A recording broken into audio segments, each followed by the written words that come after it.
So if somebody would be embarrassed to show you a picture that couldn't be blown up to 50 times its normal size and posterized and still look good, then they'll just zap you like crazy in order to get a photo that could be on the cover of X-ray magazine.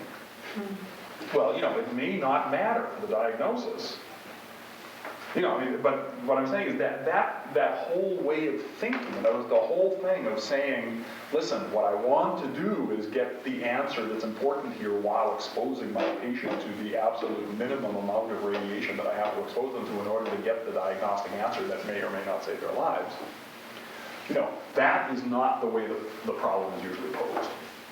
So you get the decisions about film speed made by the film salesman who's coming by and says, I got a thing, this package will work fine, use this set of exposure times, set your dial up here to 93 amps, never mind the fact that it goes down to 1 amp, and I could give you another package that would work at 3 amps, but use it at 93 amps. You'll get a good picture. If the radiographer gets a good picture, they don't phone the technician back and say, wait a second, you gave me the wrong thing.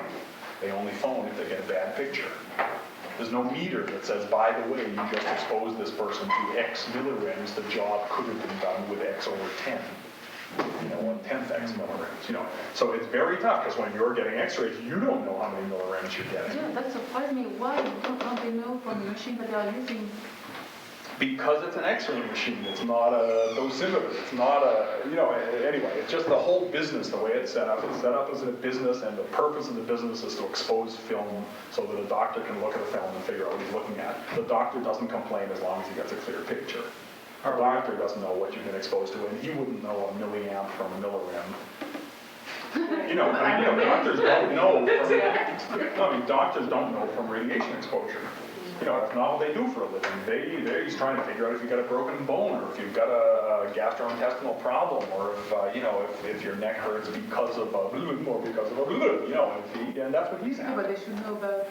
Yeah. Anyway, I'm with you on all the shoulds. I'm just saying that, it's just when you look at the way the real world works, it works because people have, doing their job, and if you talk about something that's a little bit outside of their job, they clean their ears out and they say, geez, isn't it too bad what this person is saying? It's not relevant to me. I don't have time to do somebody else's job. I'll do that. We all have that kind of tunnel vision. Yeah. Are we on the way to any kind of health standard? We use the lowest level of radiation possible in, say, dental x-rays? It's gotten, a number of things have gotten a little better, to be sure, in the last 5 or 10 years since I first looked into it. It's been maybe 7 or 8 years, I guess, since I first looked into this.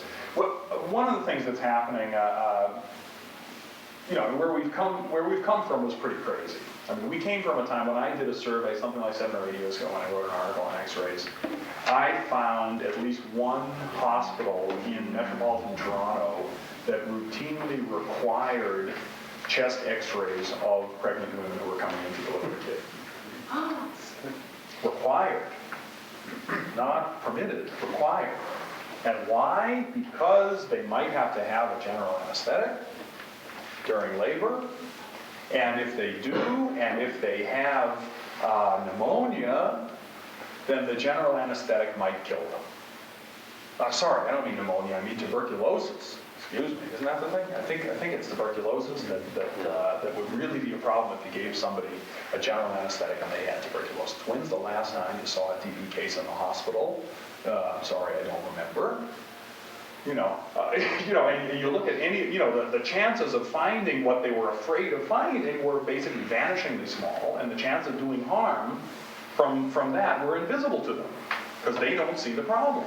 You know what I mean? If somebody dies on the operating table while giving birth, and somebody said, "You fool, this woman had tuberculosis, and you could have found it by using that piece of equipment that's, up an elevator ride and 3 doors over," then they not only would feel stupid, but they might actually lose their shirts on a malpractice claim or something. But by zapping every fetus that comes into the hospital, There's no malpractice suits, because whatever problems are mysterious problems. And you get a kid that gets leukemia 10 years later and nobody knows why. Or you get a kid that has asthma all his life and maybe it's from being x-rayed before he was born, But those are, you can't put cause and effect together, it's just anyway, but totally bizarre. Despite those problems, we have finally gotten to the point where, it used to be universal. It used to be that you wanted to go into a hospital to have a kid, you had to get x-rayed first. Now it's rare to find a hospital where that's the case. And usually, even if you go to one of those hospitals, if you've got a doctor and you can talk to him, he can, sign something that means you don't have to have the x-ray. And you look at, basically the TB scare and the TB epidemic, when TB was a big public health problem, it led to all kinds of laws that require chest x-rays. We still have laws in Ontario. I don't know what it's like in BC, it may be the same, check it out. But we have laws in Ontario that say if you're a restaurant worker, a barber, a whole bunch of things where you come in contact with lots of people and or their food, you have to get an annual chest x-ray. That's true, there's laws like that in BC. Well, there's no question that those laws are costing more lives than they're saving. Mostly because there's no TB to find. Except in immigrant communities from places where they still have tuberculosis, you don't find anything. Plus, we have skin tests now from TB that are very good tests and that don't have the negative effects of chest x-rays. The problem is there's a law. You don't mess around with the law. The law says you have to have a chest x-ray, because we wrote an inflexible law that wasn't sort of performance-oriented, it was today's technology-oriented.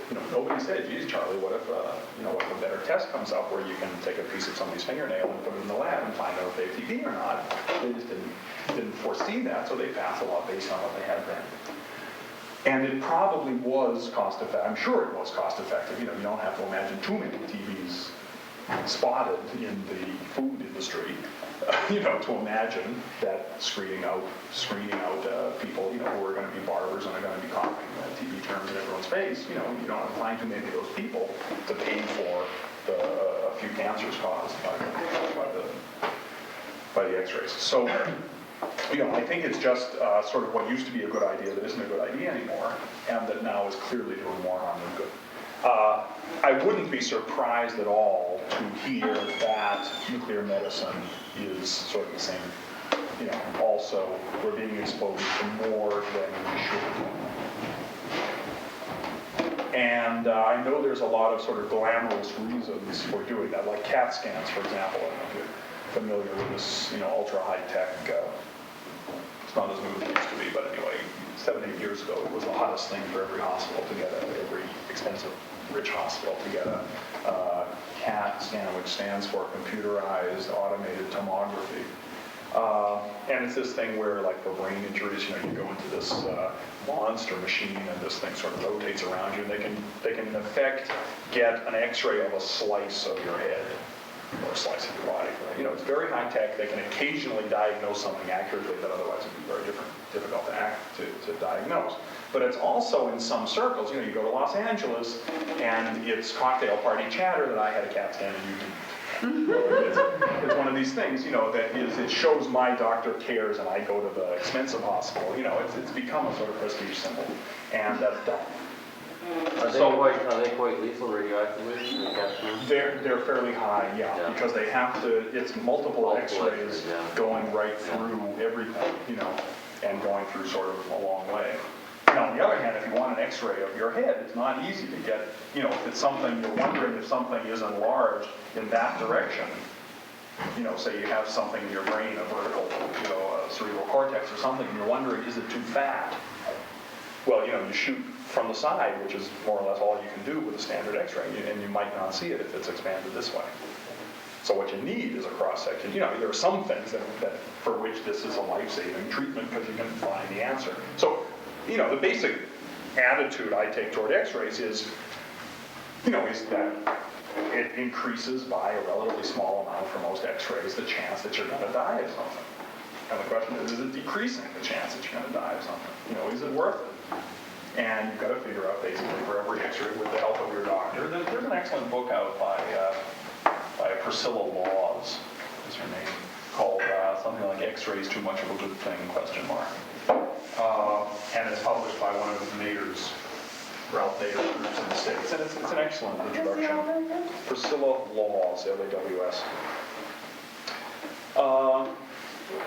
Anyway, that was just a short digression on cobalt-60 on my way to food radiation.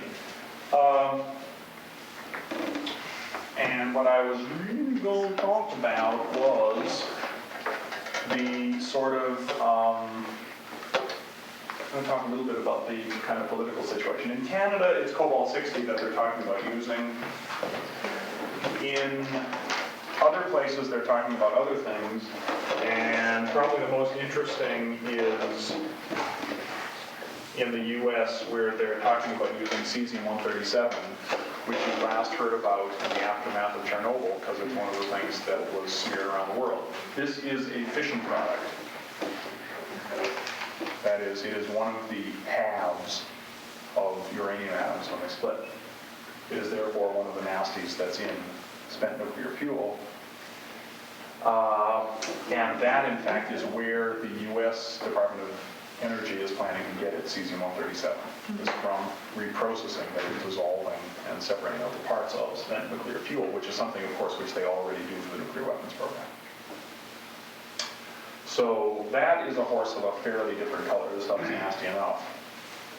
That is, this stuff encourages nuclear power and means transporting radioactive stuff around and makes waste and stuff. This actually, in terms of making waste, I mean, you could argue that this is a waste disposal technology, because otherwise they'd have to find a place to bury this, whereas they don't bury it. I'm sure they will argue that. The cobalt-60, there's one nice thing about, and that is, I mentioned that they put in, I think it's nickel-59. Anyway, whatever they put in to the reactor at Pickering, the neutrons bombard it and turn maybe a few percent of it into cobalt-60. They then ship out, in a shielded flask, they ship out the rod or the pellets of what really is mostly non-radioactive nickel, but part of which is this fiendishly radioactive, penetrating radiation emitter, cobalt-60.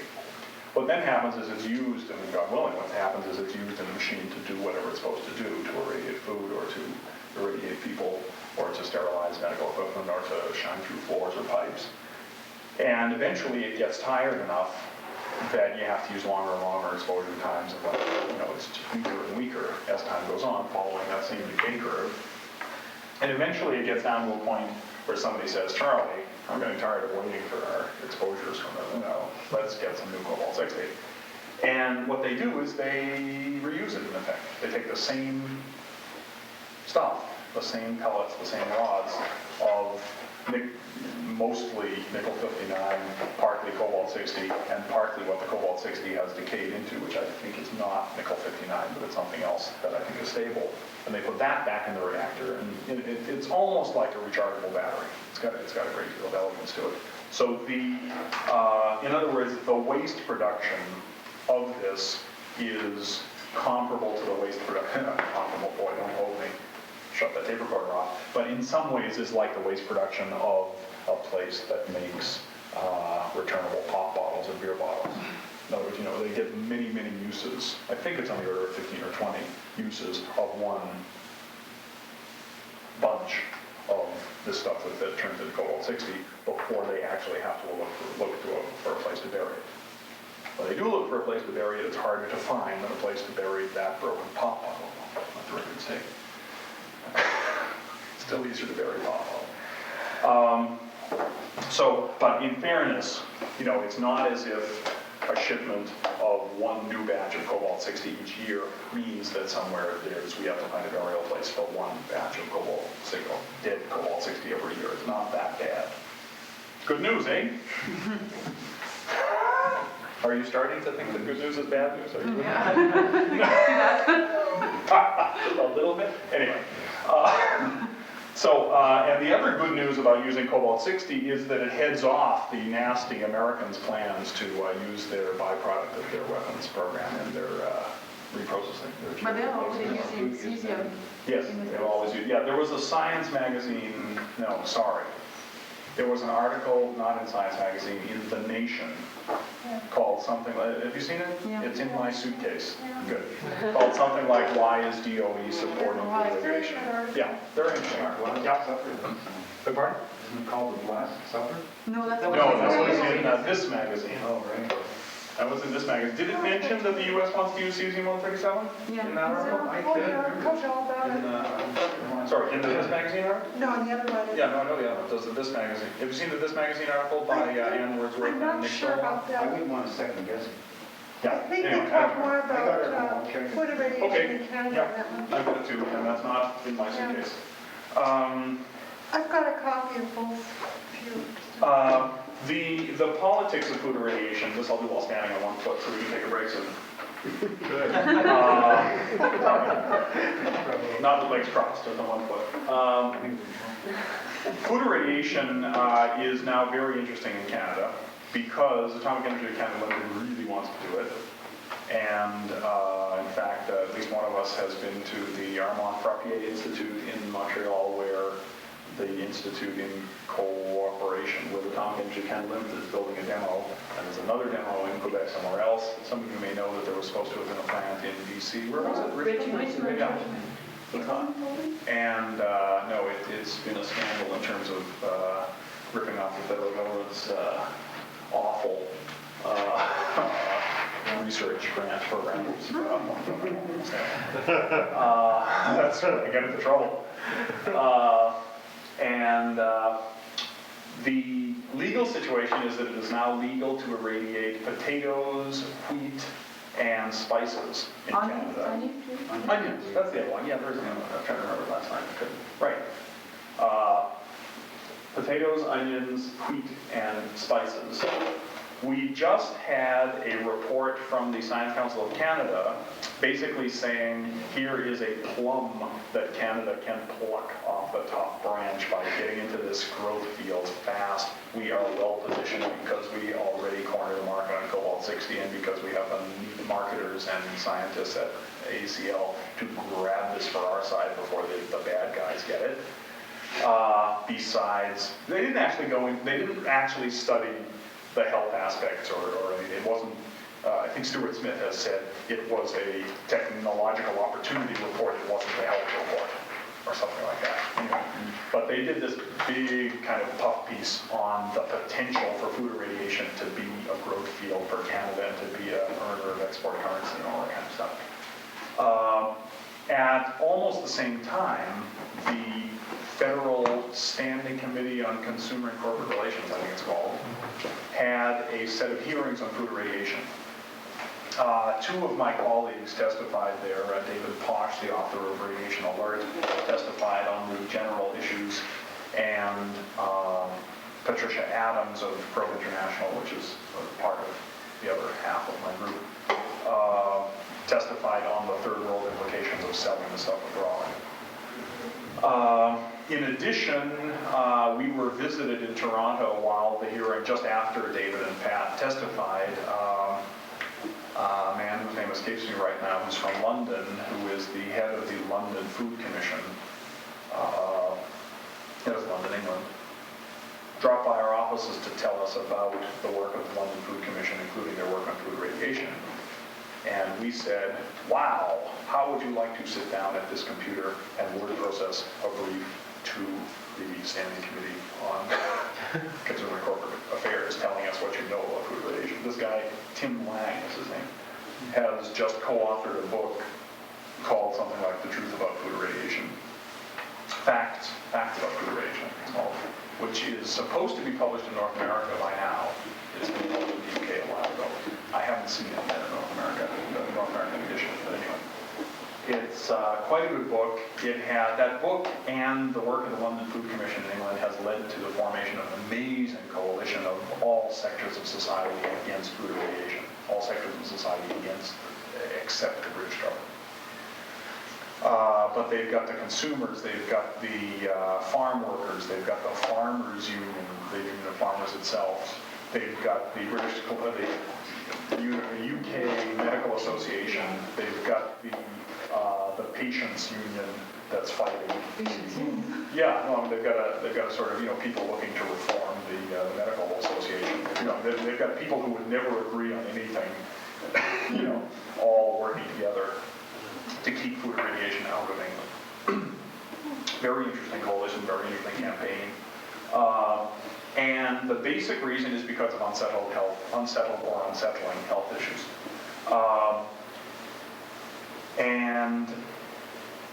Anyway, this Consumer and Commercial Relations Committee, for them, the main questions included how should it be labeled, because that's really a consumer and corporate relations thing.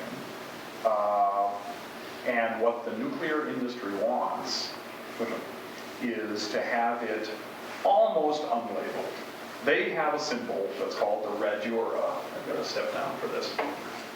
And it looks a little bit like that. Anybody have a picture of a radura here? It is basically a little happy flower in a circle.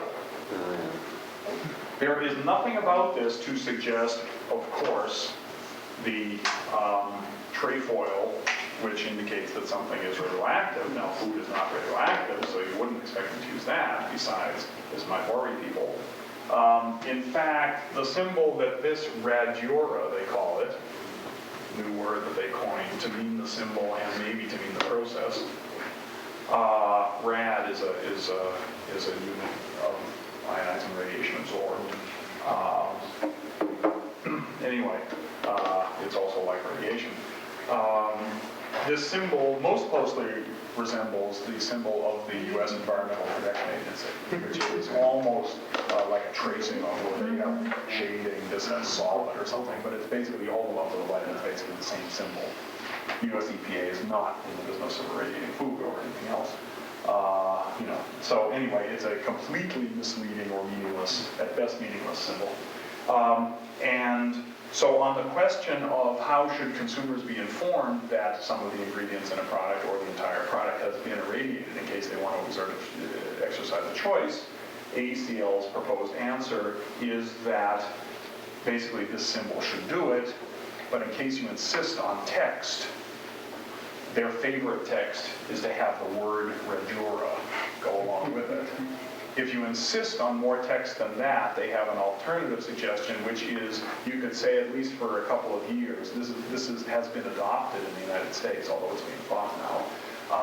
This food has been, or this product has been treated with, no, sorry, they missed the first part. It just says treated with pico wave energy.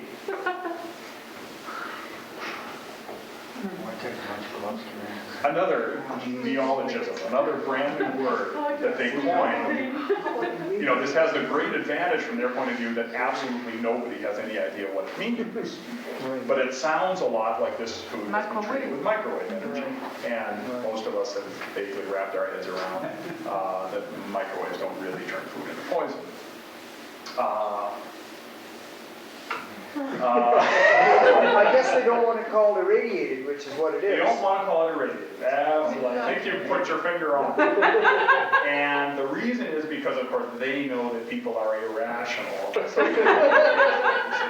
they don't want foods to suffer under all of that misinformation. Anyway, no, that's where they're coming from. They believe that. Anyway, pico wave, by the way, there is some technological logic to this choice, just like enhanced radiation weapon. It is sort of pico wave. That is, electromagnetic radiation includes light, it includes radio waves, it includes microwaves, and it includes gamma rays. And the thing is that gamma rays just have shorter wavelengths and therefore higher energies than microwaves. Microwaves don't have the energy to knock the electrons out of orbits of atoms, therefore they're not ionizing radiation. Gamma rays do, therefore they are ionizing radiation. On the other hand, the waveforms are exactly the same except for the frequency and the wavelength is smaller. Micro means usually small at the level of 10 to the minus 6, that is 1 millionth. That's what micro sort of means. Pico or pico means at the level of 10 to the minus 9 at 1 billion. I think I got that right. Did I skip one? Anyway, I have this written on a shelf on my desk near my desk, so I can always remind myself what these prefixes mean. But anyway, Pico is one of the smaller ones, smaller than micro. So Is there some of that fight they lost. The committee, in fact, they lost most of the fight. The committee said, you gotta say this food has been irradiated. You know, you gotta tell people what they're eating.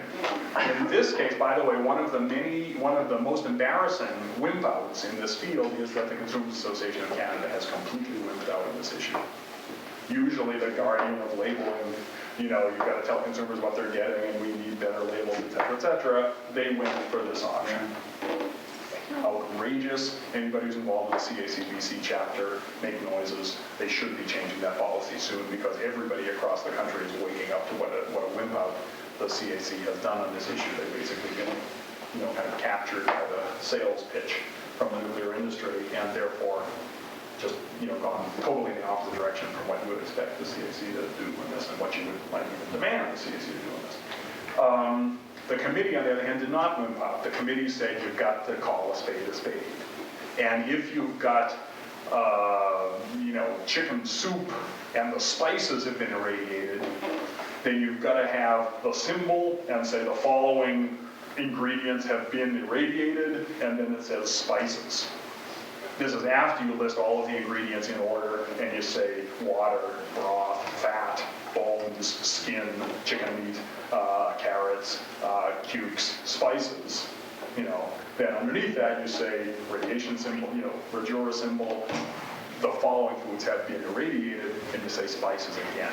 And the label's got to be sort of bigger than the can is, you know, you can't, you know, I mean, like the normal requirements they make, you can't use invisible type. Much as you'd like to. If you have fresh mangoes, papayas, potatoes, whatever in the store, there has to be a, you know, they say what size everything has to be. Anyway, it's an excellent report. They also said that food irradiation should not be encouraged in Canada at present because of the uncertainties about the health things. They heard from the Science Council, they heard from ACL, they heard from us. They hired their own science consultants that did an outside report. It's an excellent report. This report is available from, among other things, your federal members of parliament. There's one copy in my suitcase which is lost in the airline system, but I may get it here by this evening if you may be safe. Who knows, I hope. And it's quite a good report. In fact, they said that because the unsettling evidence is most unsettling in the irradiation of wheat, which is currently permitted in Canada, that instantly the Department of Consumer and Corporate Affairs or Health should ban the irradiation of wheat in Canada. The good news is nobody's irradiating anything in Canada. But probably we think some of the spices we import probably have been irradiated. What about the potatoes from the US coming from Idaho and I don't think so. Irradiation of potatoes has only been legal in the US, I think, for maybe a year or something. I don't think it's been legal for long. My impression is that nobody's doing it there yet either. But I don't know that for a fact. But I haven't heard that raised as a problem yet among people who are trying to find problems. At any rate, it's an excellent report. Mary Collins, a Conservative MP from I forget where, is the head of that committee. And they basically said, look, we've got to be prudent. We don't want to do another thalidomide. We don't want to do it. You know, there's lots of things that have been approved, and then we found out later what a problem there are. Here we already have some unsettling evidence, and big question mark, and then big question mark, you don't feed a whole bunch of Canadians the food. They also basically said that you don't export the technology until you're sure enough that it's safe enough for yourself. They're doing that though, aren't they? That's correct. That's correct. The committee isn't. The committee came out against it, but CETA, the Canadian International Development Agency, is giving money to ACL to build a food irradiation plant in Thailand. That's going ahead. And, and basically the committee said that shouldn't be happening. And the folks in Thailand may eventually say that shouldn't be happening, But right now, Jake Epp, the Minister of Health, has to make some decisions about whether he's going to expand legal food irradiation to include, say, chicken, which is one of the things that food irradiators really want to irradiate, or whether he's going to say you can't do it on meat in case you were tempted to go in the direction of the committee. This was a three-party committee with a Conservative majority. This was not a bunch of me's or a bunch of views. This was a bunch of people who just heard the evidence and said, on this basis, it's not a go. So what is this unsettling evidence? Well, the unsettling evidence is that there's a whole bunch of tests that were done. Probably the most unsettling, this is laid out nicely in the report from the committee, which is available free, I'm pretty sure. What is So, it called again? the committee? The whatever the report. Here, I'll reach in my non-existent suitcase and find it for you. I'm not sure. It's the report of the Standing Committee on Consumer and Corporate Affairs, Mary Coleman's Committee on Food Irradiation. I don't remember the exact title. But if you ask your member of parliament, then not only might you get a copy, but they might get a copy. Yeah. And I think your member of parliament would probably be a good place, phone your local constituency office, and they'll find your copy. And it should be free. And it's got as an appendix, it's got their consultant's report to them. The question was, what's the unsettling evidence? Yeah. The biggest and probably most relevant study that was ever done, and it is at least unsettling, was children who were malnourished in India who had found their way to a place where they could be fed. The place where they could be fed had fed them wheat porridge, I think. And they divided the kids in threes and fed them 3 different kinds of wheat porridge because they wanted to see if this could be an answer to malnourishment in India and, to the problem of wheat spoilage in India. They divided them in thirds. 1/3 got normal wheat, not irradiated. Another third got wheat that had been freshly irradiated, that was recently irradiated. Another third got wheat that had been irradiated something like 6 months earlier before storage. They fed them all this wheat and just kept their eyes open to see what they found. What they found was, in monitoring the kids, they found chromosomal aberrations, especially in the group that had the freshly irradiated wheat. Secondarily, and at a much lower rate, in the group that had the stored irradiated wheat, and not at all in the group that had the unirradiated wheat. The chromosomal abnormality is called polyploidy, poly like poly, and Ploidy. It is, it's like having an unmatched chromosome, and it's something that is associated with chromosomal abnormality. At any rate, it is a chromosomal abnormality, and therefore it's associated with genetic problems. When that evidence came in, naturally, because these were human beings, they stopped feeding everybody irradiated wheat. At that point, they stopped finding cases of polyploidy. The answer, they was the people running this orphanage or this feeding station. Yeah. So they, the relief workers who were feeding hungry kids for a living, started feeding them all wheat that had never been irradiated and kept testing and stopped finding cases of polyploidy. The criticism that the industry makes of that is that, first of all, science should be replicable, and because this was a human experiment and because it came up with negative effects, it's not replicable, that is, it wouldn't be ethical to try this again.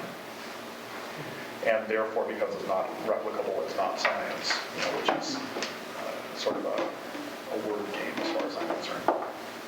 Secondly, the problem, they say, is that the experiment didn't run long enough.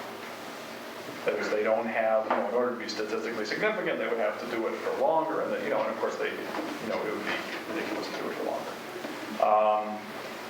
Obviously, the thing was only done with wheat. The mechanism of harm is not totally clear.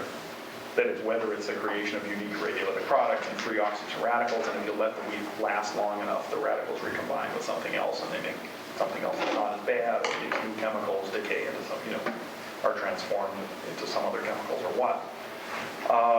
And there are reasons to think, as you're imagining mechanisms for this stuff causing that harm, there are reasons to think that wheat might be an unusually bad food. That is, if the problem is the formation of radicals and you don't want to eat the free radicals, you don't want to eat the ions, and it's not as bad to eat the new chemicals that the ions make, then irradiating soup might not be so bad because ions can find each other easily in liquids. But in a hard, structurally solid food like wheat, when you make an atom go bananas, it will have trouble finding other atoms because atoms don't swim around very well in wheat kernels. So there are reasons to think, and the committee said, that, here's some theories for why wheat might be worse than potatoes, just because it's drier and tougher and firmer. So anyway, for now, let's make sure that nobody radiates wheat in Canada while we're trying to do some follow-up studies with other animals. Anyway, there have been a number of studies, and they have come up with, a number of them have found problems like this. They all find things like vitamin destruction. There's no question that nutrients are destroyed. The UK government, in explaining why it, in its commission explaining why it wanted to go ahead, nonetheless, said, well, we don't think that anybody is likely to get a major part of their nutrition from irradiated foods. Another way of saying it's not too bad for as long as you don't eat too much of it. And for some of us, that's not the direction we want to go in our diets. That is, it's certainly, you take 2 vitamin pills instead of 1 to supplement, because you're going to, there's enough ways now to destroy nutrients in food, in the food delivery system we have, that for most of us it is not a step toward nirvana to find one more. And it probably is even less what is needed in places where malnutrition really is a problem. Because, anyway, there's a number of problems with this in the third world, speaking of 3W up there. And the biggest problem is that there is basically no conceivable way of delivering it to those who need it most. That is, you can imagine that sure, there's lots of food spoilage in the world, and there's lots of people who don't have enough food in the world, and if only you could, get those things together, kind of, and save the food that's being spoiled, ship it to Canada and irradiate it, and then ship it back to the people who are hungriest, then in theory, you could make the totals kind of match, and you could solve the global problem. In practice, it's a little bit like trying to solve a firewood crisis in Bangladesh by building a nuclear reactor in Ontario, or by damming Site C. That also makes lots of energy, and energy is what they're short of. But it's not clear how exactly the poor people are going to afford irradiated food, which is going to be more expensive, not less, than unirradiated food.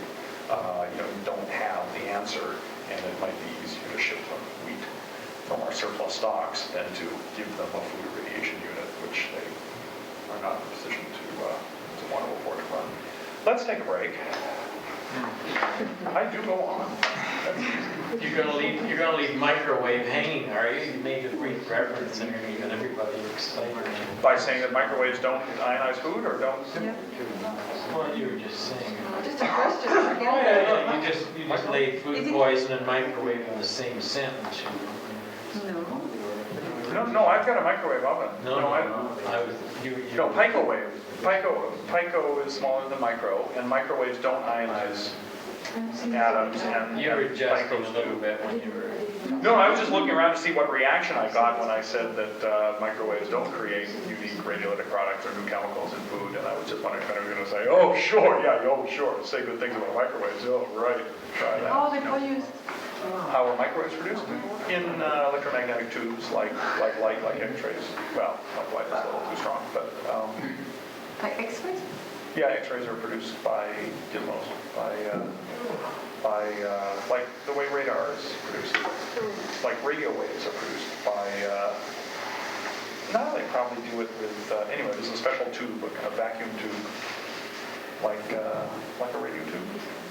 What do I know about this stuff? They're all produced the same way, and I don't understand any of them. X-rays. Radiation, of course, is not quite like freezing. Freezing does not destroy any of the microorganisms in food. It just slows down their breeding and their eating and their multiplication, and they're doing what they do, which is making food go bad, making it theirs instead of ours. What irradiation does is it kills them, but it doesn't prevent others of them from landing on the food and colonizing it later. Like bacteria. Like bacteria, sure.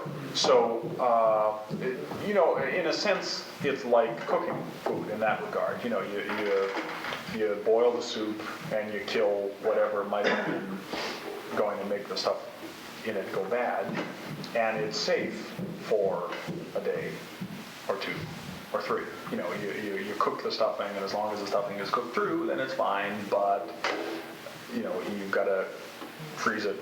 There are always issues about recontamination with all of these things. And with food irradiation, the issues of recontamination become a little more interesting because you have changed the micro ecosystem, in a sense, in the food. So whatever competition there might have been among the little microorganisms, there, they found in some of the studies there were indications that, for example, irradiated food can be a better breeding ground for some of the nasties like botulism, because ordinarily botulism has trouble finding a niche when there's, some of the spores or some of the other things that are crowding out the botulism. It's a little bit like poisoning all the weeds and finding that may make it a nice lawn for other weeds.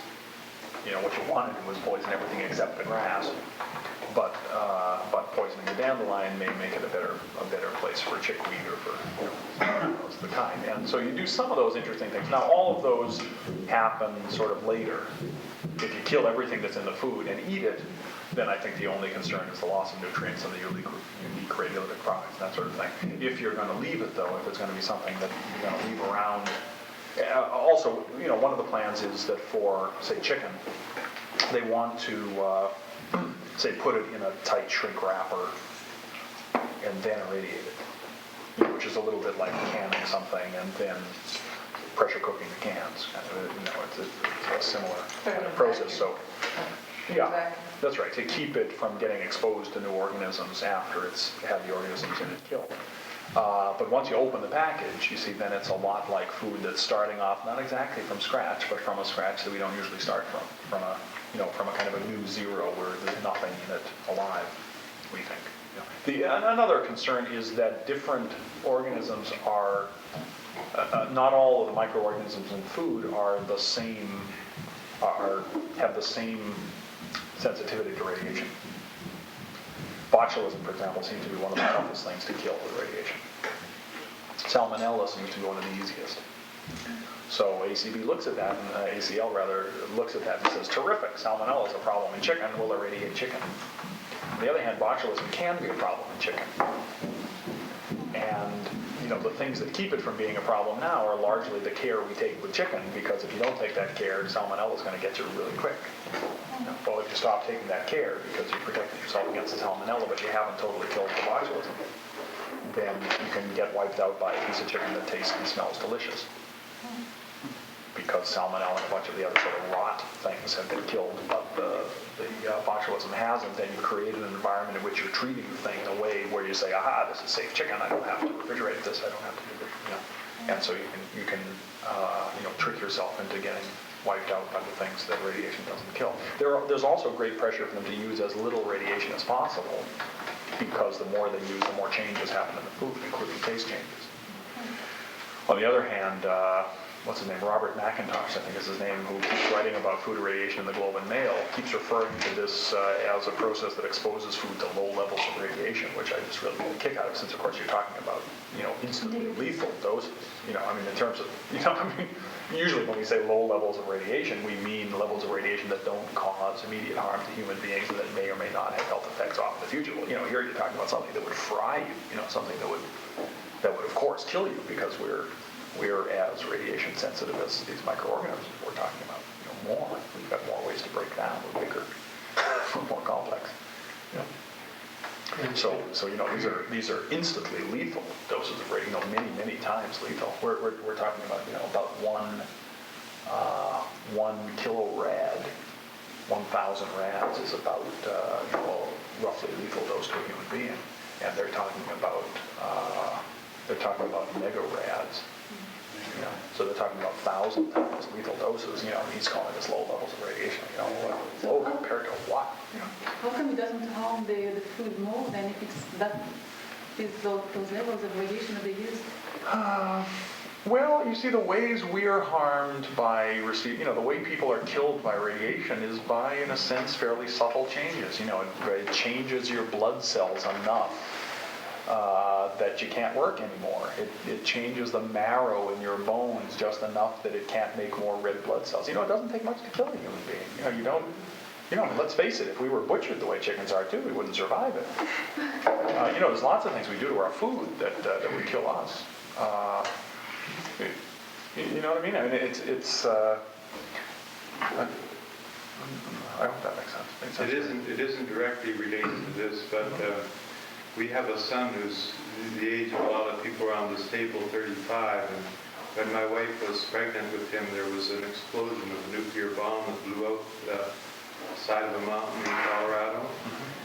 And the ash came in a cloud, in a funnel over Toronto. And girls and women had holes during their nylon blouses on Yonge Street. It was quite startling. But our son has quite a serious platelet deficiency. And this is the kind of thing that we just take it for granted in our metabolism. The people around this table have an average of 25,000 platelets per cc of blood, so that if you scratch yourself or cut yourself, it starts to heal right away. And our son has about 1/10 the normal count. And our family doctor thought it was probably from this irradiation, meaning that the consequences are oftentimes hidden and indirect and far off, but they're there. Yeah, I mean, I think certainly anybody who's gotten to be 42, as I am, probably knows by now that, being healthy is an amazing number of things going right at once. And I don't know how many of you have had the experience that you injure some part of your body, a little finger, a knee, an ankle or something, and suddenly you say, boy, I have no idea how often I use that thing, I mean, somehow I'm always stubbing my little finger now that it hurts, I wonder if I used it as much when it wasn't hurt, And, you stop to think about, how many things go right.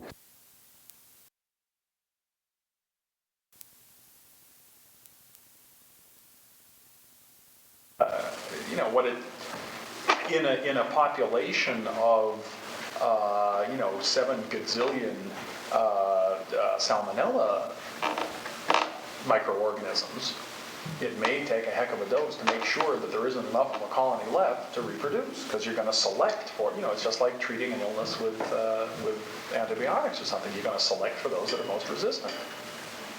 If something kills us, it's not much consolation to us that there might be one person in 1,000 that could have survived it.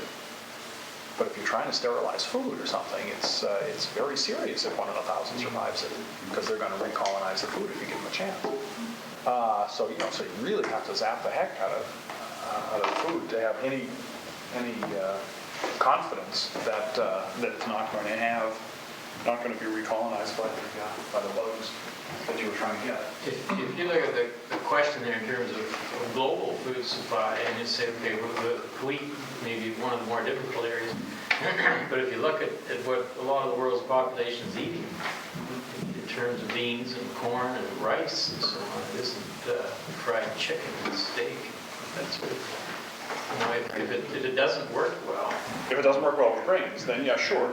Then that's one more reason why it's probably not applicable to the poor people of the world who are starving. But if it works for millet and sorghum, the stuff that the people in the backwoods of Nigeria or Ethiopia are having trouble growing enough of now, let's say it works for that stuff. Well, it's still not clear to me how putting one of these things in Addis Ababa exactly is going to help them. You've got to have a vector of delivering. As I was saying to you last night, there's a principle in aid, and we're using aid money now to send a food irradiation unit to Thailand. I think it's outrageous. It's just one of the many symbols of what's wrong with our aid program. But there's a principle in aid that's now accepted, at least as far as lip service goes, it's accepted worldwide, which is aid should go to help those who most need help. We've sort of graduated away from the trickle-down theory of aid, and we're now working with the kind of bubble-up theory of aid. That is, it used to be you said, well, you take the wealthy people who are now exporting stuff to the rest of the world, and you give them new gizmos, and you help them build bigger factories, and that'll help the poor people, because the middle poor people will be working in the factory, and they'll have to buy more charcoal, and the peasants will be able to make more charcoal, or whatever. We had a theory that it would would all trickle down rather, and all you had to do was help anybody, build a spiffy factory to make car parts in Kenya, and that was the way to help hungry people in Kenya. And what we found is that, and what the World Bank and what other organizations have found, is that we have very successfully increased the distance between rich and poor in a number of those countries by helping the rich, because that's what we've been doing. And it's easier to deal with. It's another bureaucratic problem. It's tough to deal with the poor.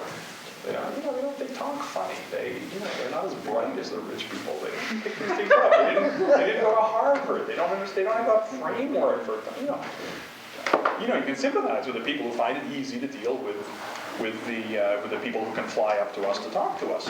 It's much easier. They can come here.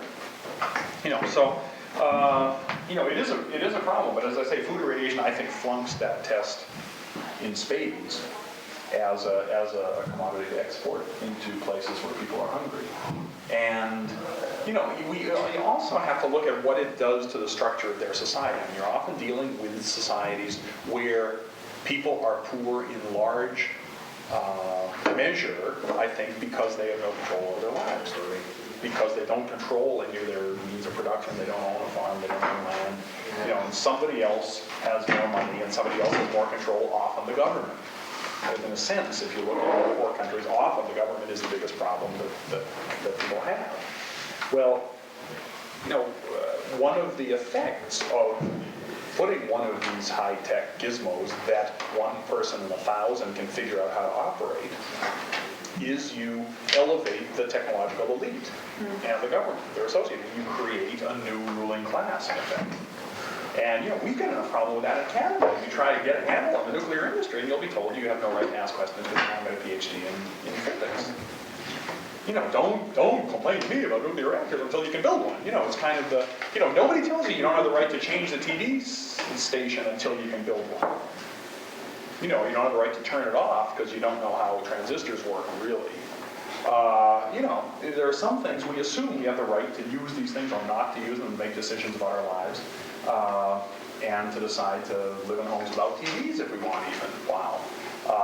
Even though we don't know how to make a TV, but you try to assert that kind of control over whether you're going to live in a world with nuclear reactors or without, or in a community with or without, and you get humbled real fast. Because these guys say, "Wow, no, you're irrational. You're talking nonsense. You don't know the first thing about it."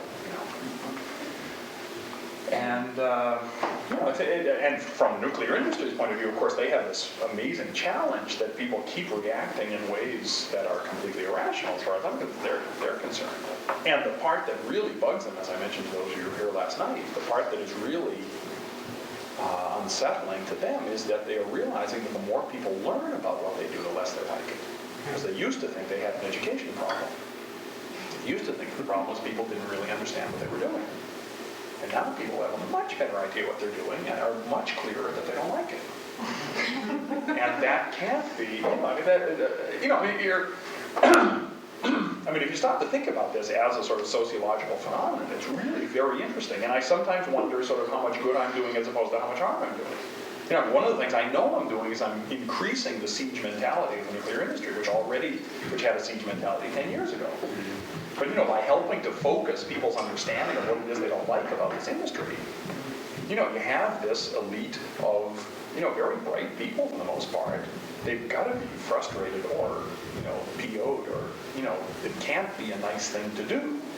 And, we're getting into the phase where you can have a kid who gets called names at school because you work on nuclear reactors.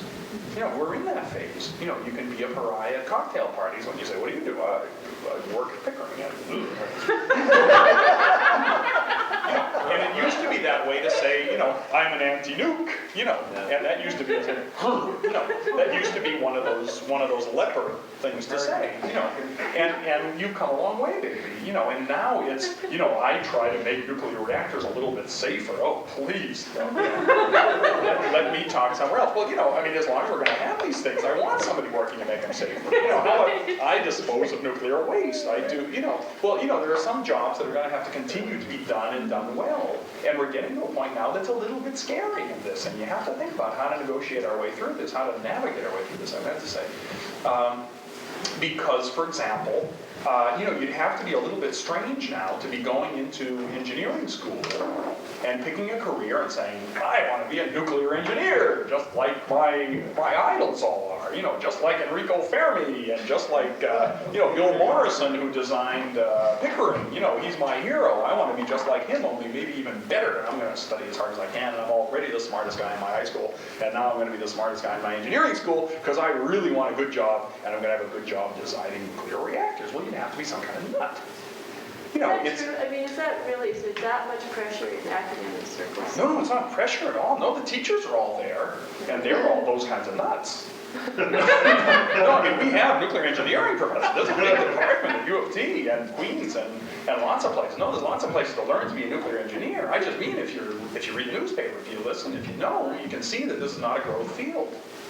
This is an idea whose time has passed. It's just not, if you want to go into computers, if you want to go into software, if you want to go into parallel processors, and, there's lots of things that are exciting that are going ahead. Fusion, wow, that's going to be a growth field whether it works or not. But fission, figuring out what to do with nuclear waste, there's a lot of these things that clearly their time is numbered, and they don't have the pizzazz that they used to. And the guys who designed the nuclear reactors in Canada, the United States, or whatever else they were kind of the cream of the engineering crop. The people who designed the nuclear submarines, these were sharp people, and they had a team, and they had a spirit, and you look now at the nuclear industry, and they're, it's increasingly losing whatever spirit it had, because they used to be working for this crazy worldview. They had their version of the dream of endless energy from seawater. And their version was we were going to have cars that got 5 million miles to the pound of uranium. We were going to have nuclear-powered airplanes. They actually tested a nuclear-powered airplane. Did you read that story? The United States was serious about nuclear-powered airplanes, and just to see if the idea had any validity to it or not, they took a little nuclear reactor and they flew it in an airplane across the desert back and forth. Yeah, it was a propeller-driven gasoline-powered plane. And they just put a nuclear reactor in and flew it back and forth just to see if it could get off the ground and to see, That was years and years ago. Yeah, that was years and years ago. Absolutely. How much research or how much prestige or emphasis then in the academic circles are going towards alternatives? I mean, is that popular? Well, it depends on the alternative. It depends on the alternative. A lot of the alternatives to more energy supply are good design, for example. Are sophisticated control systems of things where we now use energy without control. So conservation more. Oh, well, conservation, as I explained last night, is the first, second, third, and fourth alternative to mega dams and nuclear power. Long before they become alternatives to each other. The question is, why are we using energy so inefficiently? Basically, Canadian society now is the least efficient, the least energy efficient society, at least electricity efficient society in the history of the world, in the history of the species. Nobody is continuing to get as little out of each joule, kilojoule, BTU, whatever, kilowatt hour of electricity as Canadians today are. Now, in other forms of energy, we've improved a little bit, so you could say nobody was ever, in the history of the species, nobody was ever worse than we were in 1979 or 1983 or something. In electricity, we're still about at the nadir of our evolution. What proportion of the world's energy resources does North America use right now? That's a question for Probe International. I've seen this in terms of resources in general. That's a word. Let me see if I can remember it. It was something like 80%? 20%, 40%. 20, 20, 20, 20. It's not enough. 20, 30, 30, 20, something like that. It was something like the 20% of the richest 20% of the population use 80%? 80%. Yeah, I think that's right. I think the rich 20% of which You're saying North America. North America. Yeah, North America. Well, North America, Yes, Europe. 37.5. Say it again? 37.5. That's your guess? Yeah. Sure. Anybody here can say no to 37.5% is the share of world resources that North America uses? How about I don't know? It's a good answer. Did anybody see that cloth that I was using as an eraser? Ah, you did. Yes. Who had a hand? She's This might be very naive, or I don't know, but is there anything being done looking into solar power and tide power and that type of thing, really, for energy? To any great extent? Yeah, there are a number of things happening. Getting anywhere? Tidal power is a vaguely scary one that I'm not sure I wish very well to, but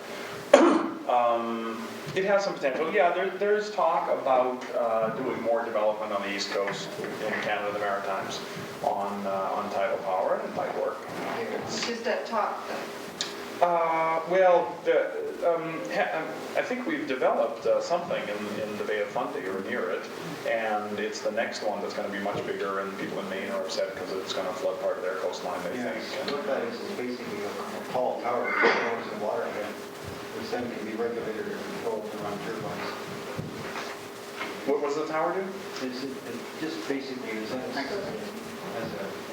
a column for developing a head of water. So you mean you have an enormous tower that fills with water at high tide, and then you let it drain? Project, I believe. Wow. But how many hours of the day would you actually get power out of it? Does it run the turbine while it's filling too? Pretty big on most details. Yeah. Anyway. I remember seeing an article a while ago, quoting They're talking about gates across the Bering Straits. Some is one of the bases, Anyway, tidal power is one of these things that can make some sense. It's, I think in general you don't get quite the return on it that you get on, damming sites, the East River, and a bunch of other things that I think aren't quite sensible enough to go ahead.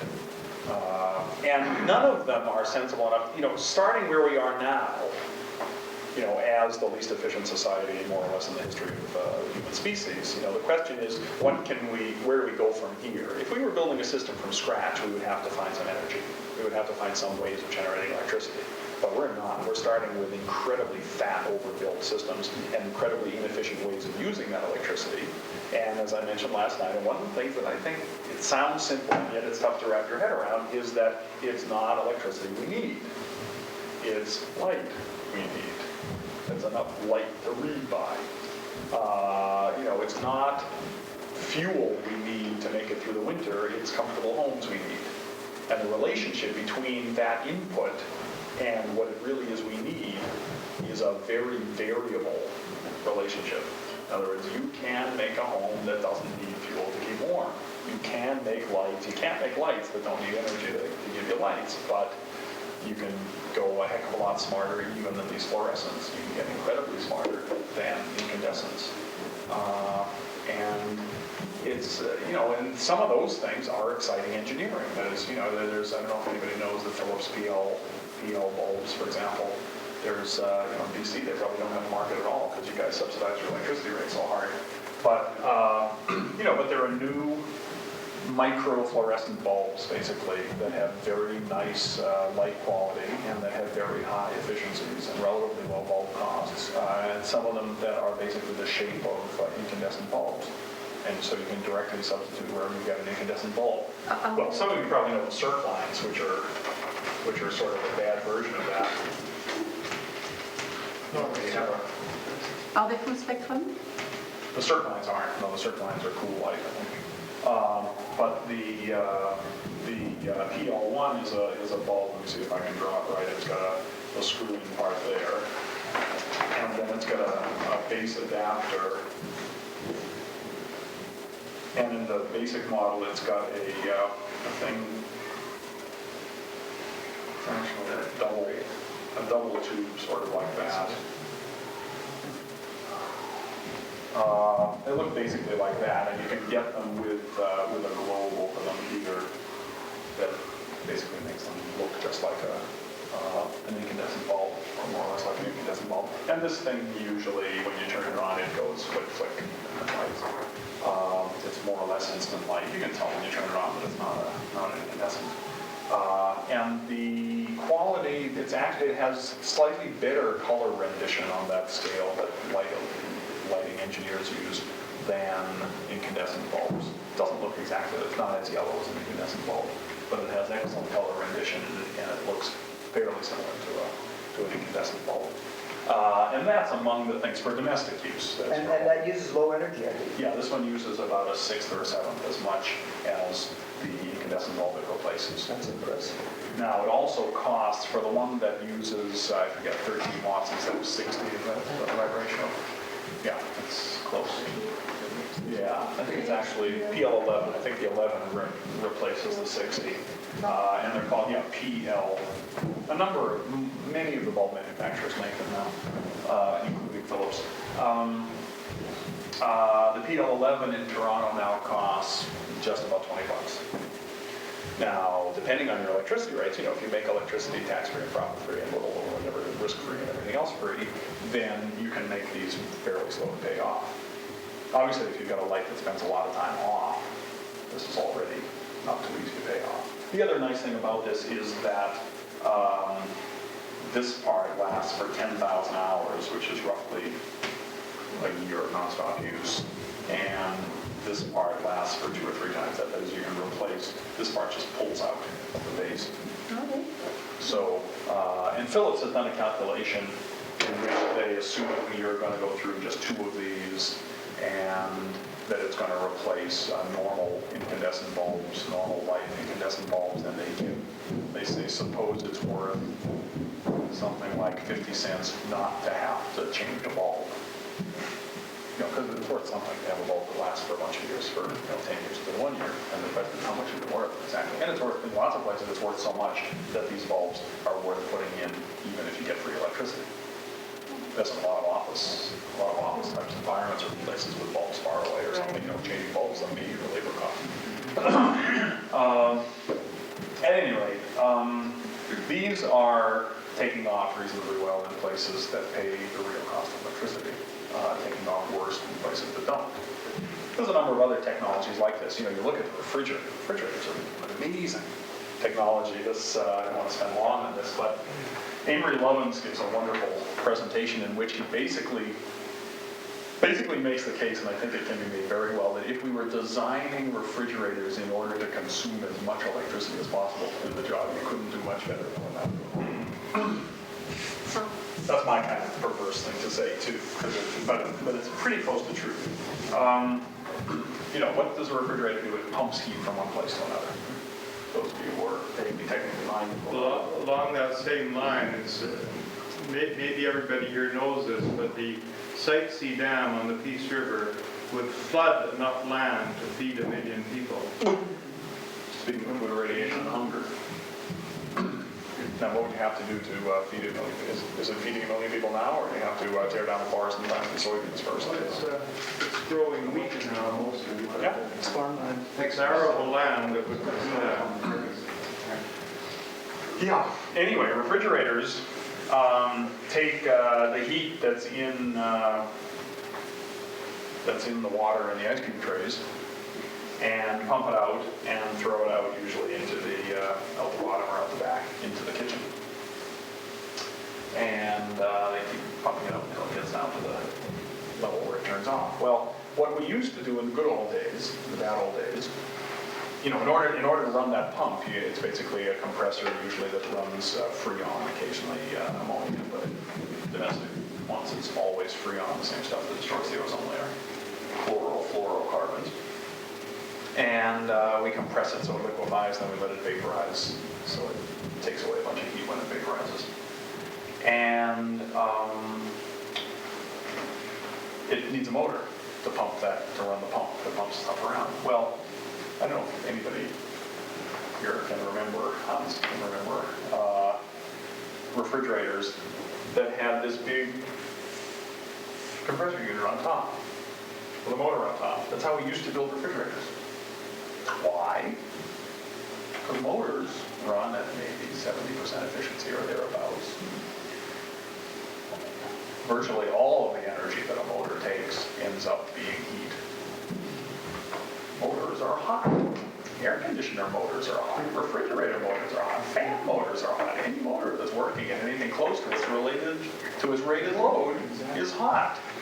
My daddy was in the electric motor business, still is. His rule of thumb was that things running okay if you can hold your hand on it for a count of 10 without having to take your hand off. Well, that's a lot of heat. pumping out heat. Well, you put it here and it warms up the ceiling a little bit. You put it down here, as we do with our refrigerators these days, it warms the food up. You start thinking about that. Let me see if I get this straight. The job of this thing is to keep it cool. Okay? So let's say you have a motor that's running, all told, a motor and compressor set that's running at, say, 70% efficiency. That's not bad. So 70% efficiency means it does 70 units, 70 watts worth of its job, and it creates really 100 units of heat. 30 of them just go straight into the food. The other 70 take a while to get into the food, but basically it finds its way. A great deal of that, the 30 of waste heat straight off, goes straight into the food. Well, then you have to turn it on again to pump out the heat that you just pumped in. And the motor can be running many, many weeks of the year, months of the year in effect, pumping its own heat back out of the food. How smart do you have to be to say, geez, wouldn't it be smarter to take the heat source and put it up above, it doesn't keep rise, Charlie. You can imagine a design team that could have worked this out. But it was made on purpose since before they were put on top. Well, it was done as a change. I think it was done for aesthetics. I think it was done because people didn't like this unit on top of their refrigerators. And, now we have a cabinet that's easier to hide it down at the bottom than at the top, I guess, and you don't mind having a little grate down there where the hot air comes out, where some of it comes out. And people didn't like that on top. It also puts the food up a little bit higher so you don't have to bend it. There are some reasons that aren't bad. But, surely somebody can wrap their head around a way to do this other than by putting the heat source directly underneath the thing you want to keep cool. That's got to be the worst solution. And in fact, the Japanese are working on it. And this is something that's very interesting for sort of industrial development. You wonder why is it that so many of our cars are made in Japan? And the ones that aren't made in Japan are made in Korea or made in Europe. And one of the reasons is that they caught on to energy efficiency before we did. Remember when we used to pity the poor Europeans because they paid so much for gasoline? Now we pity them and we buy our cars from them because they responded to paying that much for gasoline. And now we're paying what they used to be paying. Everybody that hurts. Yeah. No, think it through because we're heading that way in refrigerators because the Japanese have now made a refrigerator that uses about a quarter or a fifth as much as our refrigerators do.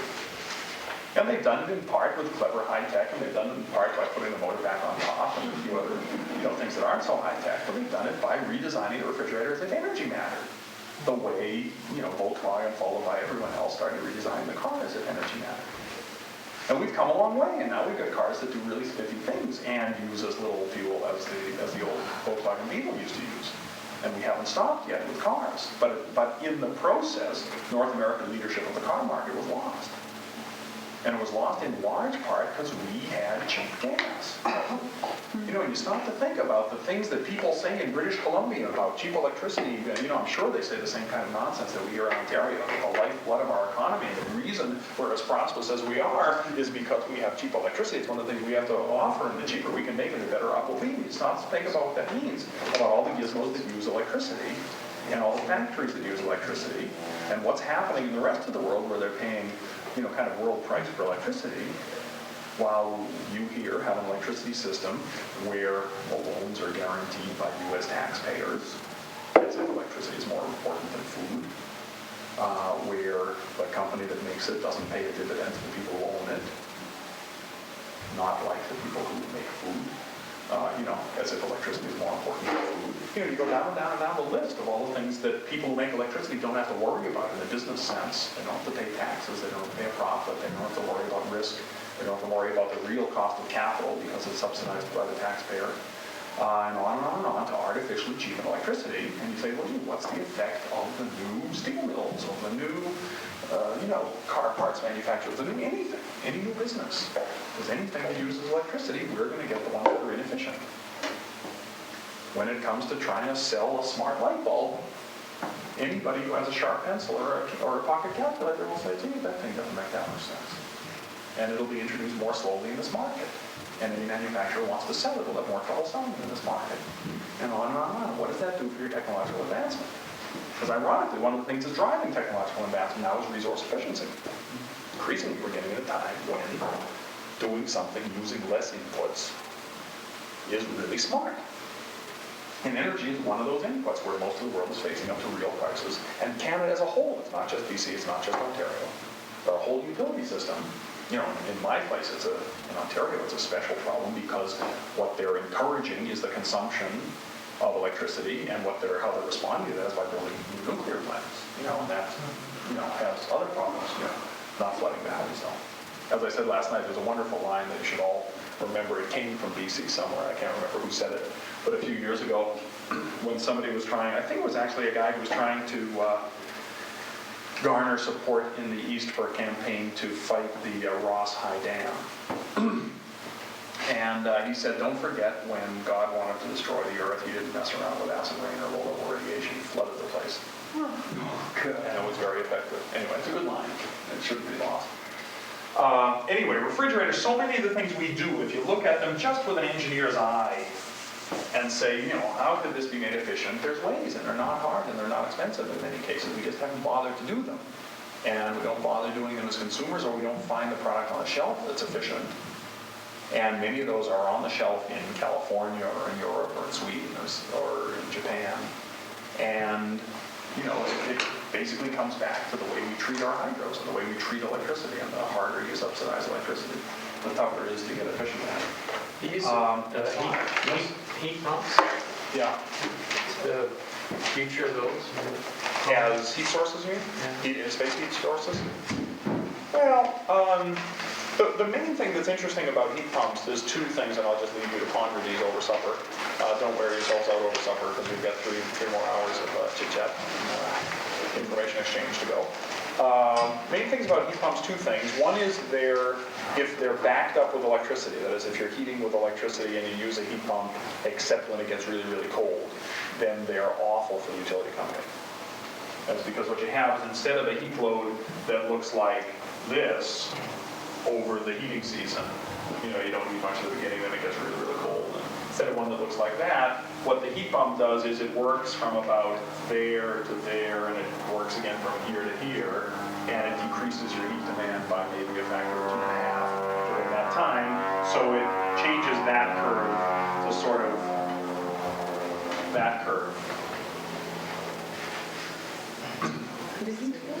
A heat pump. Goes way out. Yeah. That is, there comes a time when it gets really cold, at least out in the East, maybe you don't have this too often in this neighborhood, but Just like a refrigerator, but in yeah, reverse. or like an air conditioner motor, but an air Or is conditioner. it a device to heat? Yeah, you can use it Takes the heat to, out of something and puts it in. Sorry. and you can use it to take the heat out of cool air and move it into warm air, just like your refrigerator manages to pump heat out of ice cubes that are almost totally frozen and pump it into your warm kitchen. It takes energy to do it, of course, and the cooler, it's called a pump. It's a lot like a pump, you know, because you start, if you're trying to pump heat or water, you know, if you're trying to pump water from a high place to a low place, it doesn't take much energy. You can just let it flow. If you want heat to flow from something warm to something cool, that's easy. That's the way the laws of physics say it's going to work. On the other hand, if you want to pump uphill, you've got to supply some energy. So if you want to get water from a low place to a high place, you've got to supply energy. If you want to get heat from a cold place to a warm place, you've got to work at it. That's what a refrigerator does. It takes heat out of the cold place inside, pumps it into the warm place outside. It actually does that. You know, think about that. It's not easy. But that's why it's a fairly major user of electricity. Well, you can do the same thing by mounting a refrigerator in your wall, in effect, and let the outside be the refrigerator part, and let the inside be the exhaust from the refrigerator with all this warm air that comes out of the refrigerator.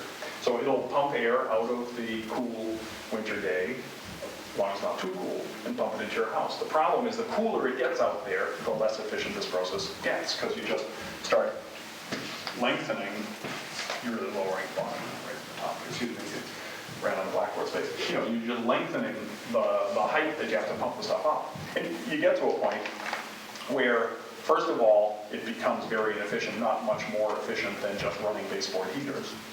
And secondly, you get to the point where your heat pump isn't big enough anyway because the efficiency has gone so low. That is, if you're going to buy a heat pump that's big enough to run at this low efficiency, then you would have an enormous heat pump that would cost a fortune. So you usually size the heat pump so that when it really gets cold, it's not big enough. Some of them are supplemented with natural gas, I understand. Yeah, well, supplementing with natural gas is just awful for the natural gas company. Yeah.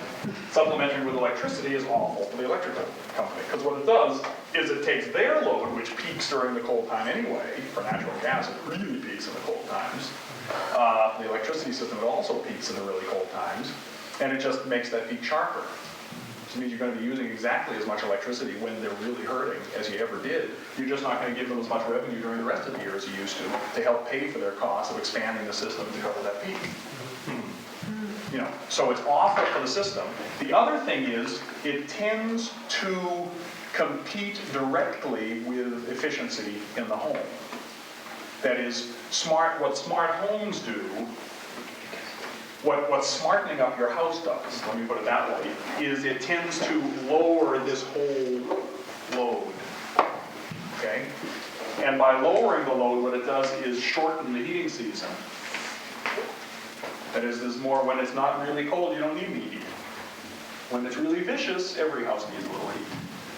You know, and as we mentioned last night, you probably want to smarten up your house until it needs heating a couple of weeks a year. Well, those are the couple of weeks when you can't get the heat pump.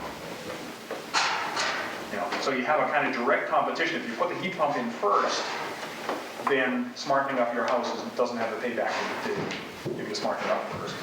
And conversely, if you smarten up your house, then the heat pump is a much worse investment than if you have a stupid house. If you have a stupid house, it needs lots of heat in March and April, and it needs lots of heat in October, November, and the heat pump can do that very efficiently. No. So it's sort of an alternative to smartness, from an individual investment point of view, and therefore is a bad investment because it's smart to smarten up your house instead. And it's also something that both gas and electrical utility companies should be discriminating against in their rate structure because it's bad for them. And if they encourage it, it's because they want load and they don't care what kind of load it is. So is that our 2000 smart house? Yeah. Yeah. Yeah. Let's go get. We got through some of our concerns this afternoon, and I definitely want to get to that one for each of these issues. Connections meant weapons and connections between nuclear energy and nuclear weapons. Marjorie is the only new person who hasn't been here one time or other. No, some of you weren't here last night. Anyway. Let's all welcome Marjorie as if we're one coherent group that's been following.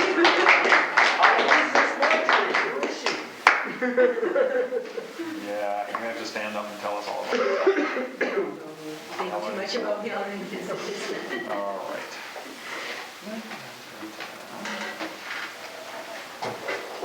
I've got to ask Duncan whether you're any relation to Bob Goheen, who was the president of Princeton for, yeah? We're all in the same tree. Oh, I see. Not a big tree. They all crawled out from there. I understand. Okay. I think I may have said about as much as it makes sense for me to say about alternatives. That is, I want to leave you with the impression that sort of the 23 alternatives to building more nuclear generating stations, the first maybe 5 of the 23 are increasing the efficiency with which we use the electricity sources we have. And basically that means eliminating the increase in the demand for electricity and in fact getting well into negative demand growth for electricity. A lot of that, most of that I think could be done by simply capturing the real cost of electricity when we sell it. And that's actually my favorite way to do it. The way it's happening in private utilities in the US is a little bit more aggressive than that. They're charging close to the real price for electricity. That is, they're making a profit, they're paying taxes, they don't have a law like the Nuclear Liability Act. I mean, they have a law like it, but it's not quite as aggressive as ours. they are responsible for the cost of a nuclear accident up to $700 million US, and it's on its way to $7 billion US probably as soon as the current bill makes its way through the Senate, which may have actually happened in the last couple of days, I'm not sure, but it's made it through the House already.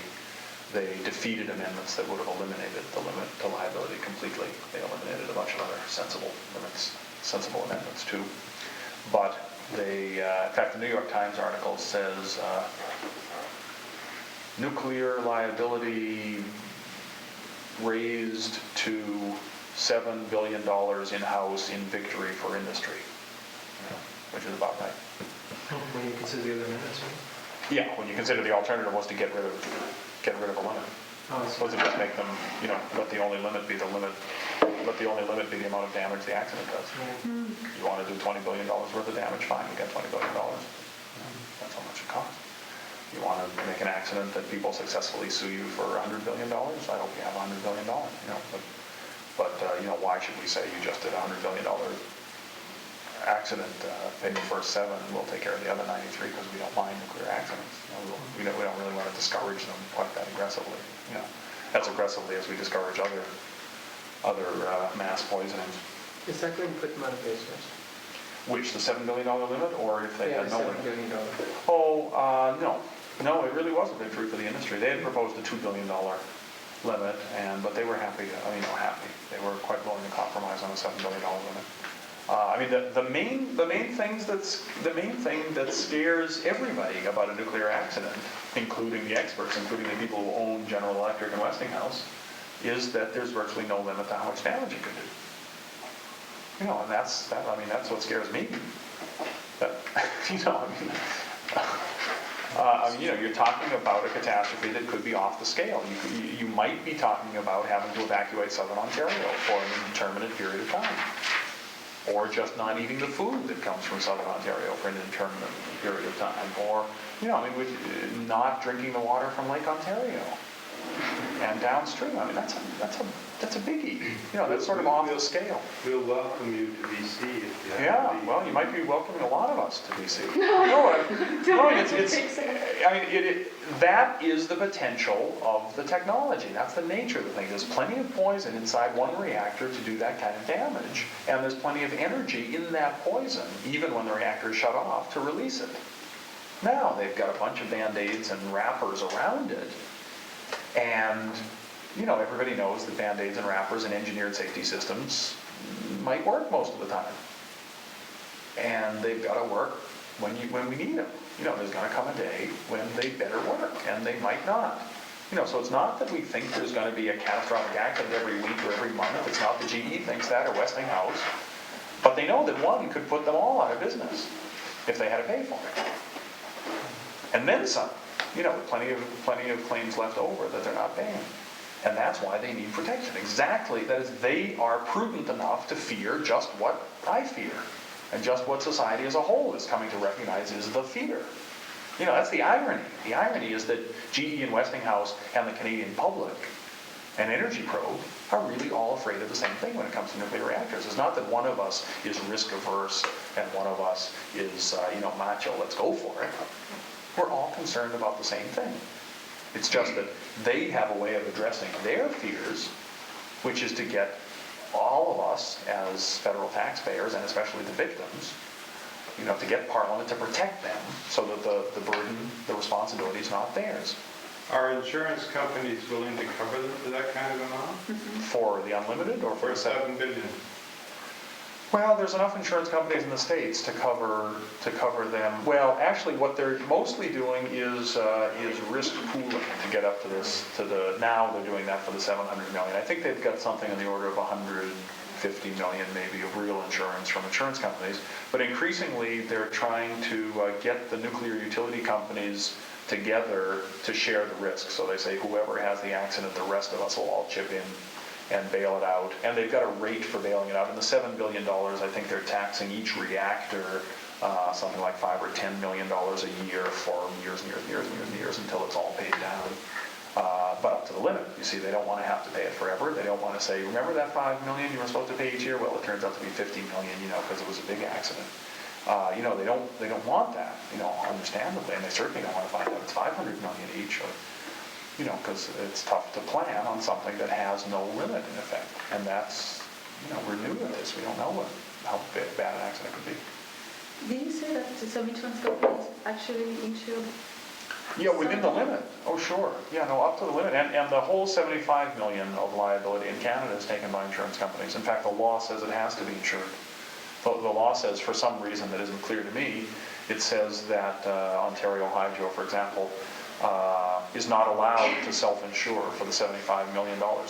This absolutely insignificant coverage. I mean, $75 million is sort of what Ontario Hydro pays on, paper cups and rubber gloves and paper clips. It's not a big term item for a $4 billion a year company.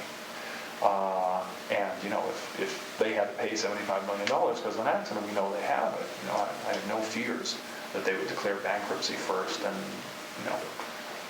get a court settlement against them for $75 million and they welch out. They're not going to go away. We know where to find them. We know where to send the bill. So, it does absolutely no good to have the insurance company taking the $75 million instead of Ontario Hydro themselves. So But the law says that they can insure. Is it only for householders that the insurance companies refuse to insure belongings or? Well, no, it's everybody. I mean, the only insurance that there is in Canada is under the Nuclear Liability Act. Everybody else refuses. I know of no other insurance, let's put it that way, that would cover a release of radiation. There are some life insurance policies, but basically what Marie is referring to is that all homeowners and renters policies, if you check yours, even in BC, as I understand it, have an exclusion that say, there's a few things this doesn't cover. World War III is one of them. Releases of radiation from nuclear generating stations is one of them. And some, but not all, life insurance policies have that exclusion too, but not all. And I don't know if you could, it'd be an interesting test case to see if they actually say, no, this comes under some other exclusion of, acts of God or whatever, some other thing that they find a way of not paying. Because, you see, the scary thing for insurance companies, if you're insuring, 500,000 homes against fire, you can be pretty sure that except for World War III, you're not going to have 200,000 homes burned at the same time. And have to pay out all those claims at once. So you can stage it out, you can do the math and say in each year we'll expect that many fires and we'll collect an amount that lets us make a tiny profit on top of paying that. But we've got to look at all the things that can put us out of business. And we've got to either cover them or we've got to exclude them. And World War III is one of them. And if everybody's home gets blanketed by enough radioactive garbage that they all have to move out of all the homes in whatever geographical area, then that could put an insurance company out of business. So they say, this isn't for us. No prudent company wants to run the risk of going out of business, of being put out of business. The one in a gazillion chance of all of Canada being wiped out by a world war, as you should be about influenza. More strikingly still, if influenza turns out to be 3, and the chance of us all being wiped out by World War III, by nuclear war, if influenza is 6 and World War III is 3, then you should be working twice as hard to stamp out influenza, flu, as you should be to prevent World War III. In other words, we live in a linear world, according to these people. The world is linear from 0 to infinity. There are no interesting curves in it. And probability and consequence are equally valid, equally important. They're both linear. You multiply times each other. And what I was taught is that this is the number that matters. The product of probability times consequence matters. Probability itself only matters as one of the inputs. Consequence only matters as the other one of the inputs. So you have 1 times, 9 times 43 equals 36 times 360, and it's the 360 that matters, not the, because you could switch those numbers around. Anything that multiplies out to 300 and whatever is the same as anything else that multiplies out. What this means is, and by the way, a comparable thing is what's called expectation. And expectation is just like risk, only it's positive. It's where the consequence is good. This consequence is really a negative gazillion that we're talking about here. Well, if the consequence is a positive gazillion, some big number or small number for that matter. If you're talking about playing a lottery, And the value of a lottery ticket is a 1 in a million chance of winning $5 million, then it's worth $5. And if you pay more than $5 for that lottery ticket, as of course you always do, than to buy a $5 ticket for a lottery for $9, which is what it probably costs in a lottery, you might as well take $4 out of your pocket and burn it. They're exactly equivalent things. You just bought something that is tradable in the market or should be at $5. You just paid $9 for $5 down. And these, as you can see, are exactly flip sides. One's positive, one's negative. And so expectation and risk are linear. I was also taught that we are surrounded by people who haven't gone to MIT and haven't learned this and have irrational, stupid, non-linear feelings about risk and expectation. We're surrounded by people, for example, who buy lottery tickets. We're also, they might have said, surrounded by people who don't like nuclear power. At the time, we weren't surrounded by people who did not like nuclear power, so they didn't say it.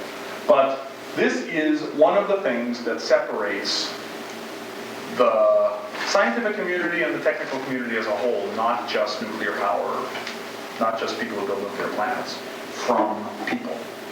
And it is that they have been taught how not to think like people anymore. And I mean that. That is, this is, when it comes to low probability, high consequence catastrophes, this is criminally insane. This is no way to run a species or a society. For a number of reasons. Let me explain. And by the way, one of the interesting things about this is that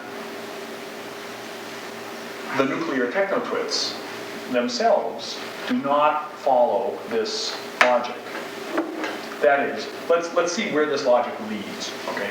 If probability is really the same as consequence, if these two things are commensurable, if doubling one is exactly the same as doubling the other, if having one undoes the doubling of the other one, and vice versa, if it's only the product that matters, then, and if a $5 risk is really worth $5, then what is the rational thing for a nuclear engineer to do when he is playing poker and he has a hand that he has every reason to believe has a 60% chance of winning the pot?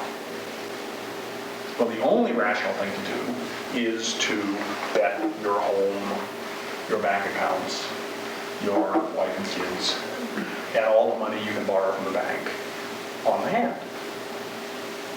That is, assuming you only bet your family and your home and your car, and you don't borrow the $50,000 that the bank could still lend you because you half paid off your mortgage, and you had a 60% chance of winning, then that's $50,000 of the bank's money you haven't bet at a 60% chance of winning and only a 40% chance of losing. Well, you had a 20% net expectation of winning, and 20% of $50,000 is $10,000. Well, you just burned $10,000. You must be a very wealthy person to be able to afford to burn a $10,000 bill.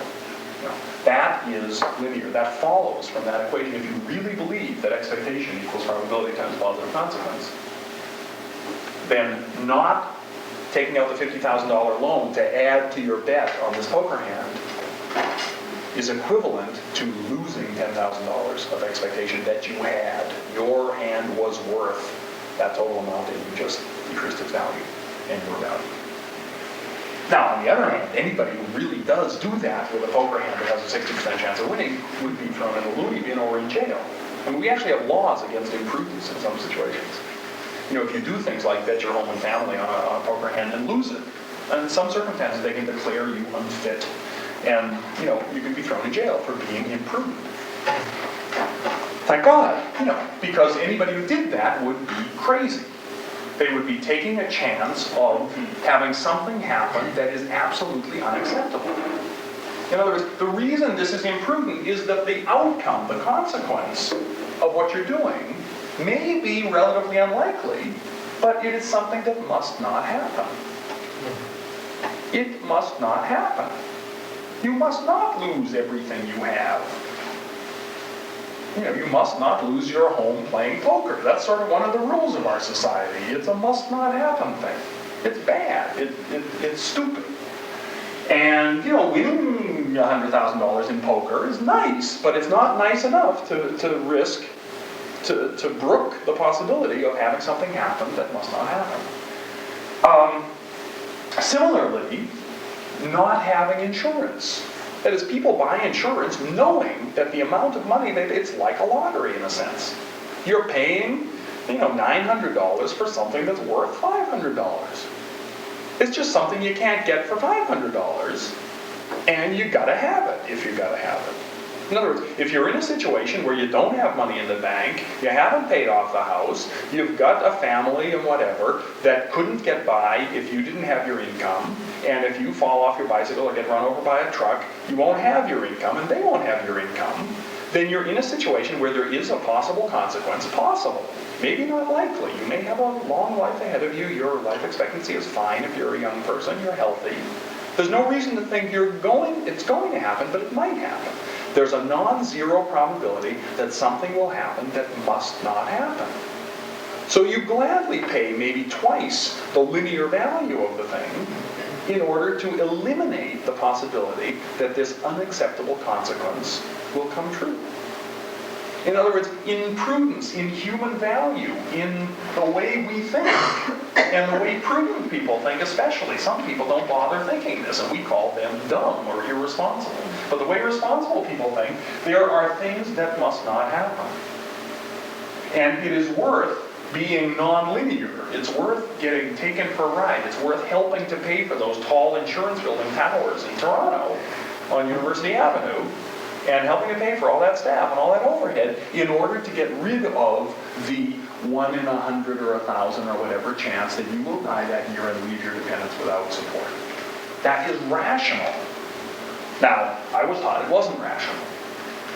They didn't follow it through and say, by the way, this means, of course, that the whole insurance industry is based on irrationality. They didn't use that example. But it follows. If what I was taught was right, then people who buy insurance, unless they know that they're beating the system, unless they know they have cancer but the doctor missed it, unless you're beating the system, then you can actually end up with a $1,000 policy for $500, if you know something you don't know. But under most circumstances, they would say insuring is irrational, but they don't talk about insurance because they don't want to say that insurance is irrational because most of them have insurance. Because as human beings, the techno-twits act like human beings. But when they're discussing policy issues like should we have 8 reactors on the doorsteps of Toronto, then they say, no, you should be rational about this, you're being emotional. And it's an amazing double standard. And it is, the problem with this linear thought is that it is not biased toward survival. That's one of the problems with linearity. It's perfectly balanced. Well, 9 times out of 10 we'll make it. And, we're getting something for taking the risk of the 10th time, which will extinct us. But, we're getting a fair chunk of change. It works out on balance. Our cost-benefit ratio is positive. And that's how you have to do this. You have to do it on balance. That's why it's worth betting the farm on a good poker hand. So, now, in addition, you're going to add a number of other crazinesses to the notion that risk equals probability times consequence in the nuclear business. That is, not only does it risk, does the presence of nuclear reactors, certainly in populated areas or in food growing areas or whatever, risk a consequence that must not happen, and that most prudent people would say, if this happens once, it means we never should have started. But in addition, this number, to the extent that you can multiply it at all, is the product of consequences which we can estimate, albeit theoretically, but which we can estimate reasonably well, multiplied times probabilities, which we really are totally guessing at. In other words, when I say, or when, more important, when a U.S. government study says that a credible accident at a nuclear generating station could cost $300 billion US, $1982, or when they say it could cause 103,000 prompt fatalities within the first year, admittedly they're guessing. It might be 5 times worse, it might be 5 times better. They don't really know. But it's science based on the toxicity of the stuff inside the reactor, which we know pretty well, based on how it's going to behave after it gets out, which maybe we don't know very well. Chernobyl went straight up and blew around the world instead of blanketing the countryside. Well, maybe we don't know too well how gases and solids work when they get blown out of the reactor. It's going to depend how hard they're blown. So, there are uncertainties in this. When they say, let's say it's going to cause 103,000 prompt fatalities or 40,000 cancer deaths. There's a fair amount of uncertainty in that, as we know from the calculations after Chernobyl. But when they say that's going to happen once every million reactor years, they are talking complete fluff. This is something on which there's no science. It's not based on statistics. It's not based on good models. It's based on guesses. It's a series of guesses. They're trying to narrow down each guess. They're trying to make each guess as good as possible. And then they come up with this number and they say it's 1 in a million. Chernobyl was supposed to be 1 in 10,000 reactor years. Who knows? Maybe it'll turn out to be right. We had a discussion in Ontario before a Royal Commission where the Royal Commission said that that AECL's number, which was 1 in a million, was too optimistic by a factor of 100. In other words, that in the time that Atomic Energy of Canada Limited say there would be 1 accident, the Royal Commission, the Porter Commission, said, we think it's more likely there'll be 100 accidents by now. So you think about other fields of human endeavor in which, reasonable people with PhDs on both sides can disagree by a factor of 100. Ontario Hydro thinks it's 100 times less likely than ACL does, according to their testimony. So you get a factor of 10,000 disagreement between Ontario Hydro's probability number and the Royal Commission on Electric Power Planning, which was headed by an industrial engineering professor. He knows how to multiply these numbers. So you're dealing with something here that isn't like weather forecasts. Imagine you had one person who said there was going to be, 93 days of rain next year, and somebody else said, no, it's going to be, 0.00093. It doesn't happen in that kind of forecasting anyway. There aren't too many fields of human endeavor that are dealing with fluff like those probability numbers. But that's what's supposed to reassure us about these numbers. They say, don't worry that this is 103,000 fatalities, because this is 1 every, 103 million years, and you multiply that out, and it's less than car accidents, and blah, blah, blah, blah, blah, blah. And that's the stuff we're supposed to have as much faith in this as we do in that. And that would be crazy. There's just no, on a mathematical basis, if you were putting uncertainty limits around it, just on a straight, techno-twit basis. You can't just multiply best guesses times best guesses without having some sense of how solid the best guesses are. That's bad math. So, anyway, it has taken me, how many years have I been out of MIT? It's almost 20? It is 20. Yep. It's taken me a little over 20 years to really figure out how crazy that lesson I was given on craziness was. Because I was taught that the public was crazy on the subject of risk. And I am convinced that what I was taught was crazy. Not only that, what bugs me about it is that it was one of the relatively few things, I think, it was the only time, I think, in MIT that I was taught that I had a mission to go out and convert people. That people were wrong about something. I was taught new meanings for many words for work. I don't know if anybody's studied enough physics to know work is force through a distance. But even physics professors can complain to the head of their department that they have too much work to do. And they don't mean force through a distance. They mean they're sitting there staring at the ceiling. They're glazing. They're absolutely stationary, motionless, planning tomorrow's class, and they're exhausted. And there's too much of it because they have to plan too many classes. And they can use the word like a human being and still use the word like a physicist, and they know when to do which. They're very flexible people, some of them. And similarly with other words, charm, color, there's lots of words that have technical meanings that were stolen from the English language. But you can still use them as English words. Well, this is different because I was taught never to use it again the way I used to use it before I learned what it really was. and to go home and to teach my mother, and to teach my father, and to teach my neighbors what risk really is. And if you get into a debate with nuclear people, or for that matter with hydroelectric people, if you're downstream from a dam that you don't want to have break, they will tell you that you don't understand unless you are reassured by their probability numbers linearly. And that is, if you say, this is scary, they will say, oh, well, let's put this in perspective. We live in a sea of risk, and there is no risk-free society, and everything, the probability and consequence is linear.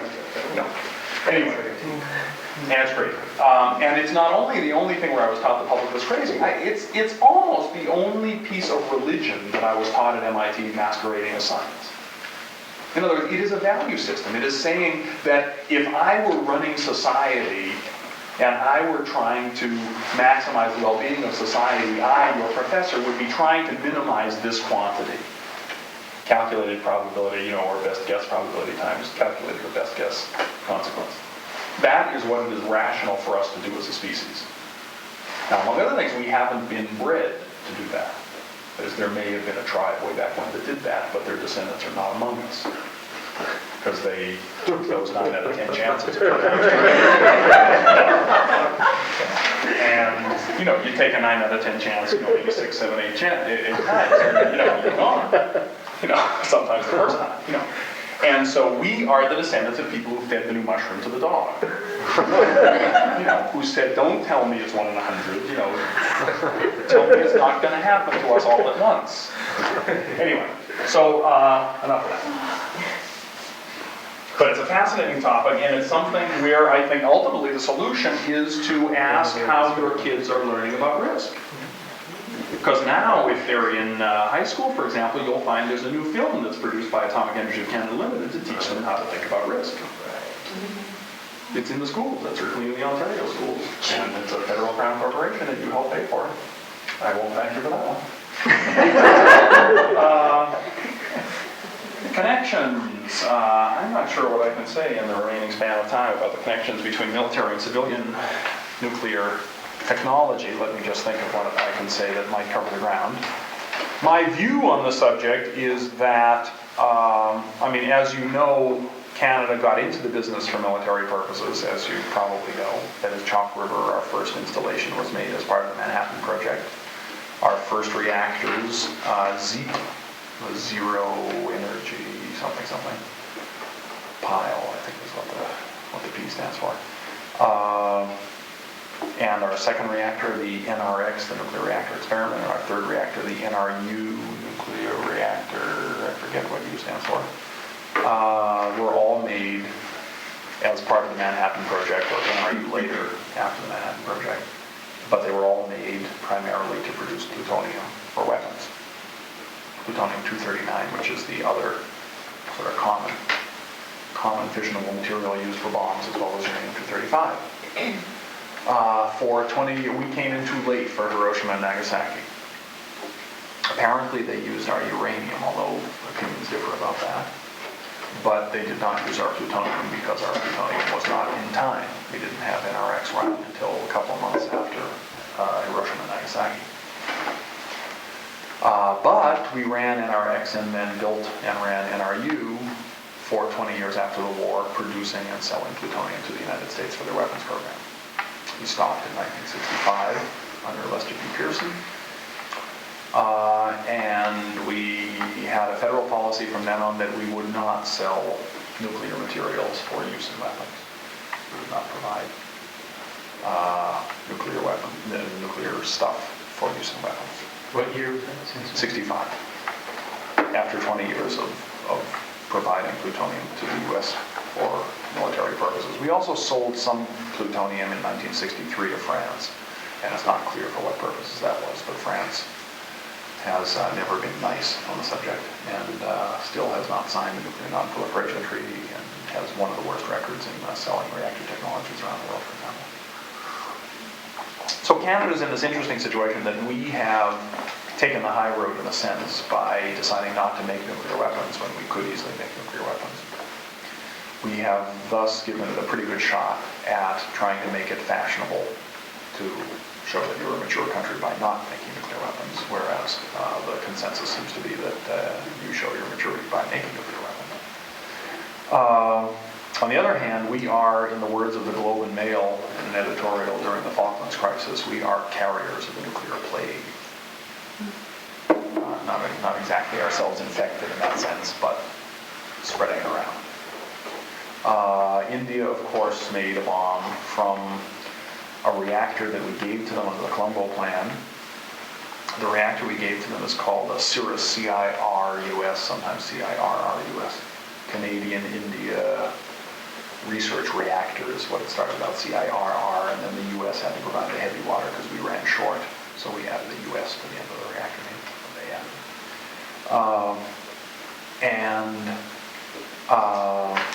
That reactor was an exact copy of the NRX reactor at Chalk River, which we built as a military production reactor. We built that to make plutonium. We gave that to India, calling it a research reactor, and then in 1974, in May, when they exploded the bomb that they made from our military production reactor, we feigned surprise. And our government said, well, if you had any idea you could make bombs now, or something like that. Besides, they promised. They signed a deal saying that they wouldn't use it for military purposes, and India maintains to this day that they didn't because it was a peaceful nuclear explosive.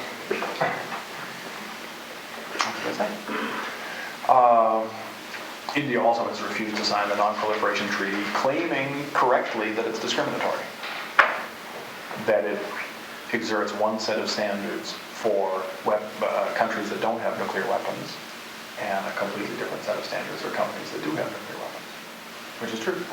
It's a treaty that was drafted by the nuclear weapon states to try to keep the club to themselves, to try to freeze the status quo. And we don't want more countries to get the nuclear weapons. We've got them. Pull the ladder up, Jack, I'm aboard. And the basic deal of the Nuclear Non-Proliferation Treaty, which Canada is very proud of and which does its best to uphold, is the basic deal is that the countries that don't have nuclear weapons will get all the nuclear technology and materials they want as long as they promise not to misuse them. That is basically the deal. If you read the treaty, that's what it is. It places a burden on those with nuclear weapons to give nuclear reactor technology and peaceful nuclear technologies to all the other countries to sell them. In return, the other countries have to promise not to misuse those technologies. In the words of Amory Lovins, it is based on the theory that the best way to prevent the misuse of nuclear materials is to spread them around. And it's a very interesting premise. And some would even argue that it's almost worked. That we haven't seen quite as fast a spread of nuclear weapons as some feared we would, for sure. True. On the other hand, we have a whole bunch of countries now that are pretty close to having nuclear weapons. And some of them have signed the treaty. One of the other things about the treaty is, of course, like all treaties, it's voluntary. It's a very tough thing in international law to try to get all the nastiest people to agree to be bound by a law that says they shouldn't be nasty. Imagine the trouble we would have if, third-story men, burglars were a majority in our society and tried to get a law through Parliament saying that burglary was illegal. Tough thing to do. Well, in this case, or imagine, actually a more realistic analogy, imagine a situation if we had a referendum on whether burglary should be illegal, and only the people who said, yes, we should have such a law, were covered by the law. That's really the analogy I should have used. In other words, because a country that doesn't sign it isn't bound by it. Not only that, there's a 90-day escape hatch. At any time, a country can say, I want to withdraw from the Nuclear Non-Proliferation Treaty, and they give 90 days notice. 90 days later, they're out. It doesn't bind them. They haven't even broken a treaty when they then misuse nuclear material. And there are people in external affairs who are very proud that Canada played some role in making this treaty happen. Lots of people refer to it as the most successful treaty in the world because it has more signatures than apparently any other international treaty. Lots of signatures, 120 roughly. And it basically says, as I say, that if you promise not to make bombs, we will give you nuclear technology. In doing so, one of the interesting things it does is it perpetuates the myth that nuclear power is really a very good thing to have. And that a sign of maturity is that you've got nuclear power. And there are a lot of third world countries now that are going seriously in debt and being pressured to go farther into debt to get this neat technology. which in most cases is very little to say to them, very little to do to address the problem. One of the things that the Nuclear Non-Proliferation Treaty is fairly good at is keeping new countries from getting the bomb. Not very good, but that's what it's geared for. One of the things it's not good at all is preventing the existing nuclear weapon states from making more bombs.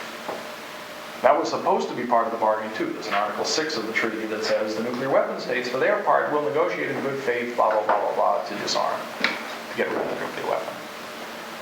One could convincingly argue, I think, that they haven't been doing such a hot job of that over the last, since 1970, when that treaty was first signed and ratified by the superpowers.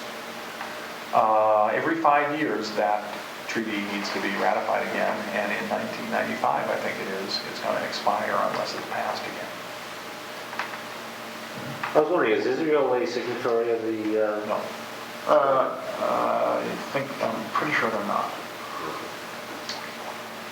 Israel and South Africa and, well, India, of course, are usually at the top of the sort of so-called trigger list of countries that are assumed to either have nuclear weapons or to have nuclear weapons kits ready to be assembled. And others that are either close or there include Argentina, which is a can-do customer, and which has not changed its nuclear policies much since the junta was tossed out. And Iraq? Pakistan. I'm not sure Iraq. Yeah, Pakistan was the one I was trying to think of. And some people's list of not trigger states, not those who are really close, but those who really wish they could get a bomb, also include Romania. I was interested to see. There's a publication called Moving Toward Life in a Nuclear Armed Crowd that included Romania on the list of those suspected of wanting to get nuclear weapons. And the Pakistan thing is complicated a little bit by Libya and Muammar Gaddafi, who has reportedly been giving money to Pakistan in the hopes of developing what they call the Islamic bomb. Because they point out that there's a Christian bomb, and there's a communist bomb, and there's a religion in China again. Anyway. There's a Chinese bomb. You know, basically virtually all of the world's religions, you know, the Jews probably have bombs in Israel, and the Muslims. The Muslims don't have a bomb, and it's time that there was an Islamic bomb. And, you know, it's got a sort of bring sense to it, you know. Sure. Anyway, yeah. Do you know about the capture of Mordecai Vanunu in Rome, and the fact that he was a worker at one of the nuclear plants in the Dead Sea region? Yeah, and apparently he has, Dimona, and apparently he had quite a few top secret files and photographs to prove that they actually had a stockpile of about 200 nuclear warheads. Yeah.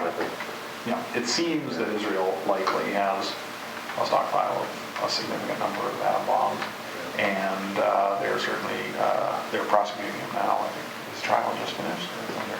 It's the secret trial of this guy. I think it's probably over by now. Who started doing silly things like writing newspaper articles on Israel's nuclear arsenal. And there are indications that South Africa may be in about that same spot. In fact, there's some speculation that in whatever it was, 77, I think, that South Africa actually tested an atom bomb. And it's not clear whether that's true or not, but there was this flash that recorded by the monitoring satellites, and opinions differ on what caused it, whether it was the sun bouncing off something.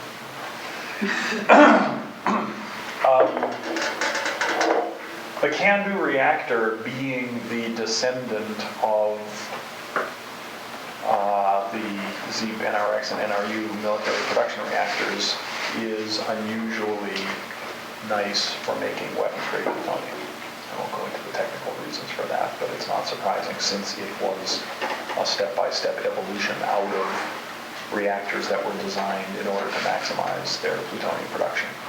The rest of the world's reactors, with the exception of Chernobyl, which basically has a similar lineage as CANDU, coming from a military plutonium production reactor design. The rest of the world's reactors, that is the U.S. light water reactor design in a pressure vessel, is the child of, the descendant of a reactor that was designed to power nuclear submarines. and they scale that one up real fast. So it does not maximize plutonium production, it's not quite as good at that. It can still be used for that, but the can-do is especially nifty for a number of reasons. If what you want to do is make bombs. And our customers list reads, overlaps very heavily with the rogues list, including Argentina,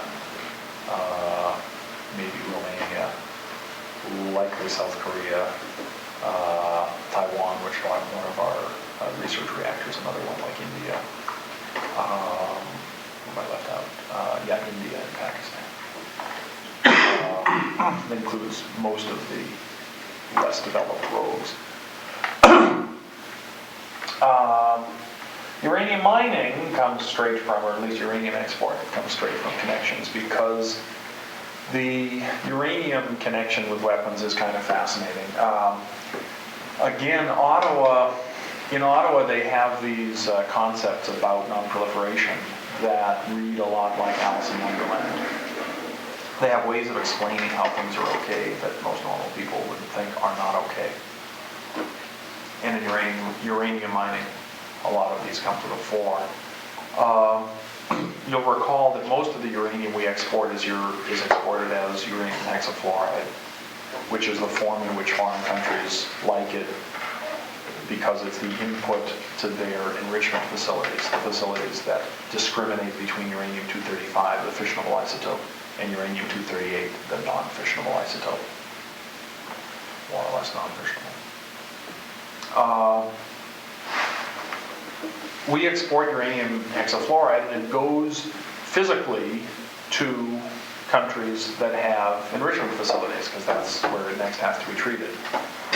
Technically, legally, it goes to our customer, but our customer arranges for us to ship it directly to the country that has enrichment facilities. There aren't that many countries that have enrichment facilities, and virtually all of them are nuclear weapon states. Interestingly, a fair chunk of our uranium, something in the order of a quarter, seems to go directly physically to the Soviet Union for enrichment. And then to be sold to the... Yeah, then it leaves the Soviet Union, it goes to Spain or United Kingdom or whoever. Probably not United Kingdom because they have enrichment facilities themselves, but Spain or Japan, we have a number of other customers that don't do much enrichment themselves. Now, you'll recall what an enrichment facility does is it takes this uranium and splits it into more or less pure uranium-238, which is called depleted uranium tails, and first low-enriched uranium, and then after more splitting, into high-enriched uranium. The bombs use high-enriched uranium. The plants that make plutonium, which is the other fissile material that's used in nuclear weapons, use this as the input. And I've mentioned before that uranium-238, when bombarded with a neutron, incorporates the neutron, goes through a couple of changes, gives off a beta particle, and becomes plutonium-239.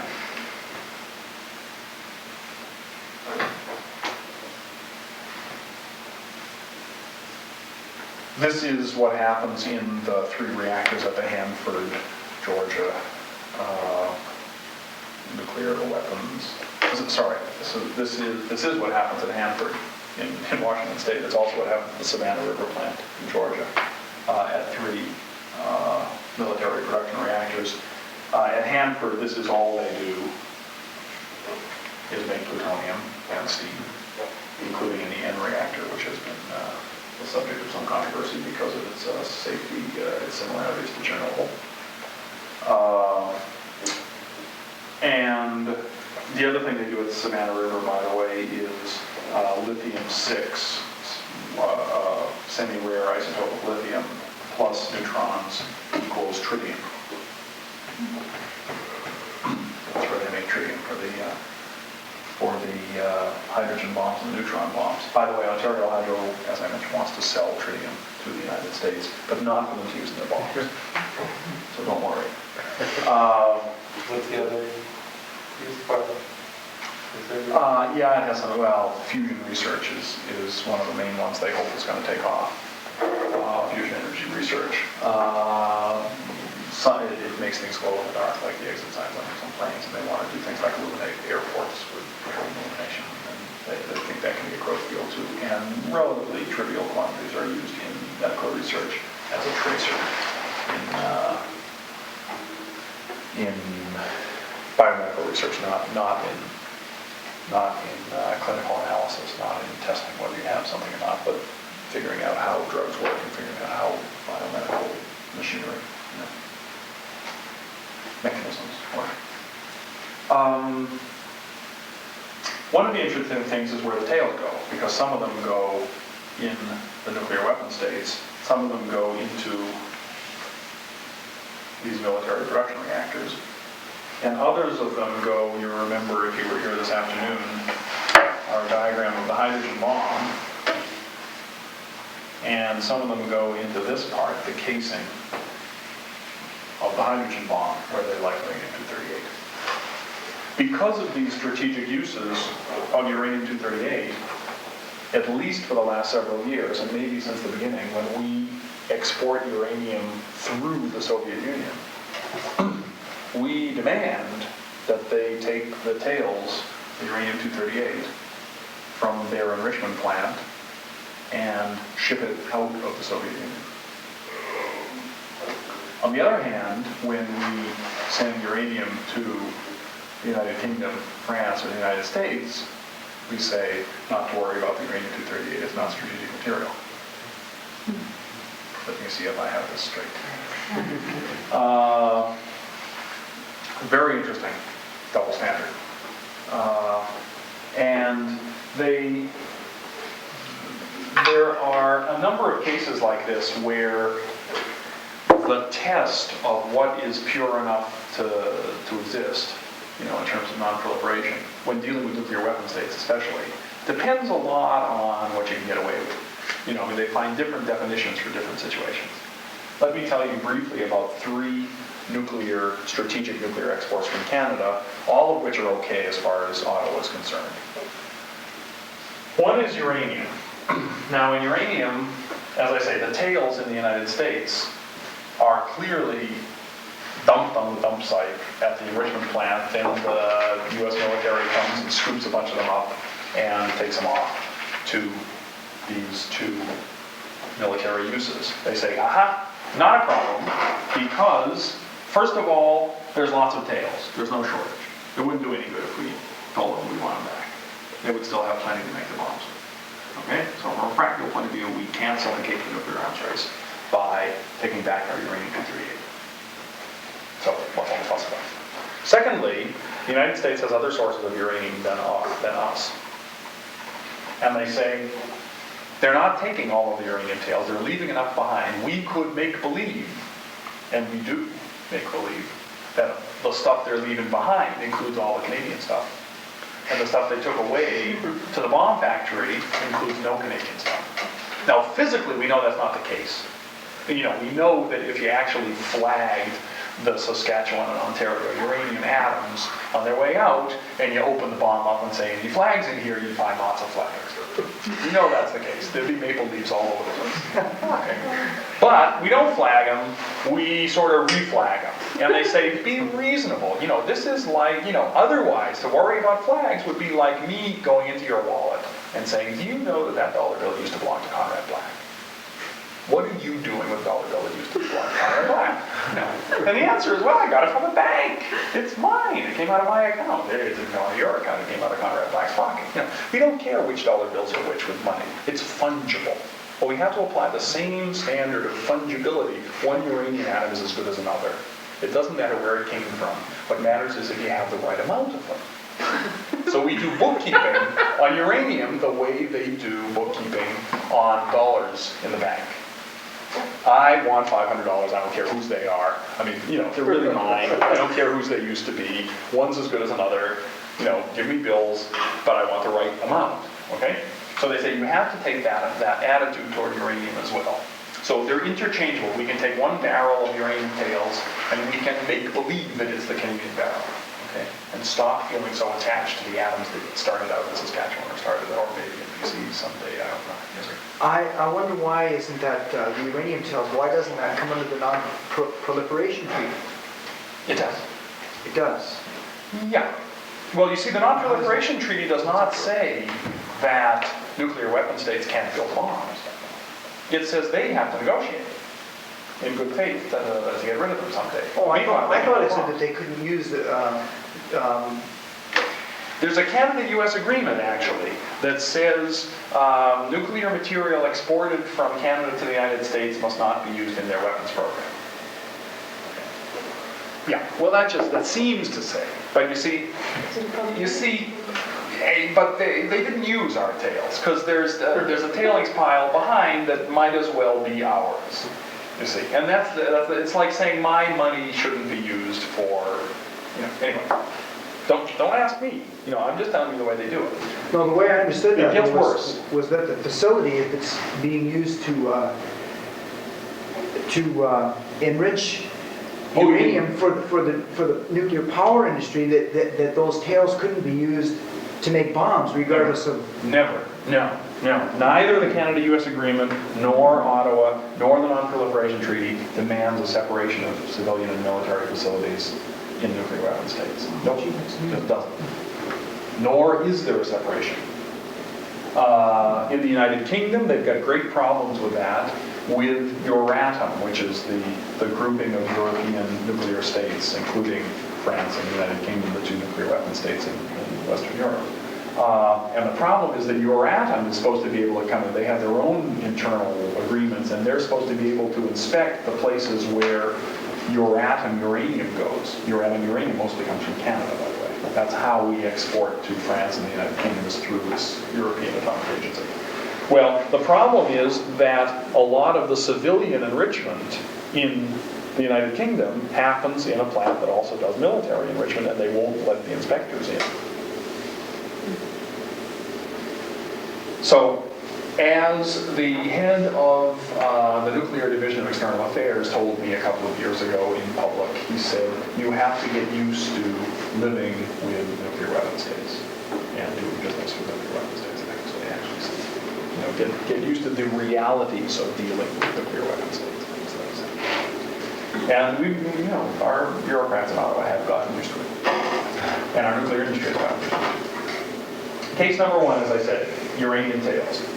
Case number two, this comes down to what tests would it be nice to apply to say, wait, we shouldn't be selling this stuff to them if, or we shouldn't be selling this stuff to them unless, Now, one test might be our atoms shouldn't end up in bombs. That test is clearly not being met. And they say, don't worry about that, I can explain that, Conrad Black's dollars in your pocket.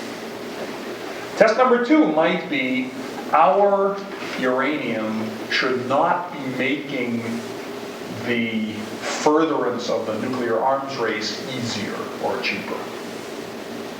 In other words, we shouldn't be selling uranium if it would be tougher to run the nuclear arms race if we didn't sell uranium. That test is absolutely, obviously not being met. It's not being applied either, but it's clearly not being met. That is, if you take the perspective from the moon and look down at what you have down here, you have a planet that is using enormous quantities of uranium in a nuclear arms race, and the biggest supplier of uranium on Earth is us. We always have been the largest supplier. We always have been the largest exporter of uranium. For the last maybe 3 years, we've also been the largest producer of uranium, as the United States has been producing less and buying more from us. So here is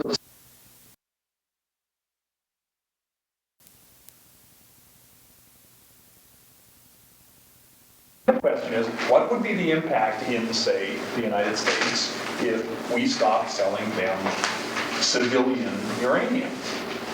And the answer is they would have to look at their other sources of uranium, and they would have to decide whether those were enough to supply their civilian and their military needs. And if not, they would have to fight over it.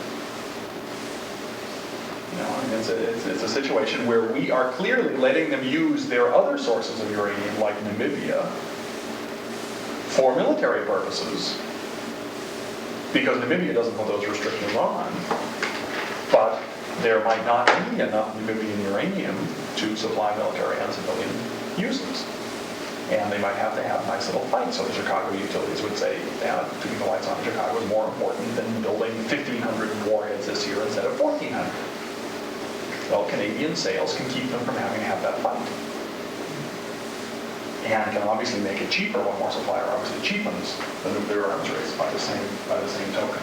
So that's a test we're not meeting either. We're clearly making it easier for all these people to make nuclear weapons by adding to the stockpile that they can pull from, even if they have this little hanky-panky thing that says, no, yours are on the okay side. I want to give you another example because it violates another Q test you think we might apply. Your hope there was that they'd fight about it internally, wasn't it? Yeah, that in fact the United States would have trouble getting enough uranium. Certainly at today's price they wouldn't get it. They wouldn't get enough uranium to run their reactors and build their bombs. They have another option of fighting externally. What, invading Canada, you mean? Maybe. They can bomb us and then they'd have trouble mining uranium.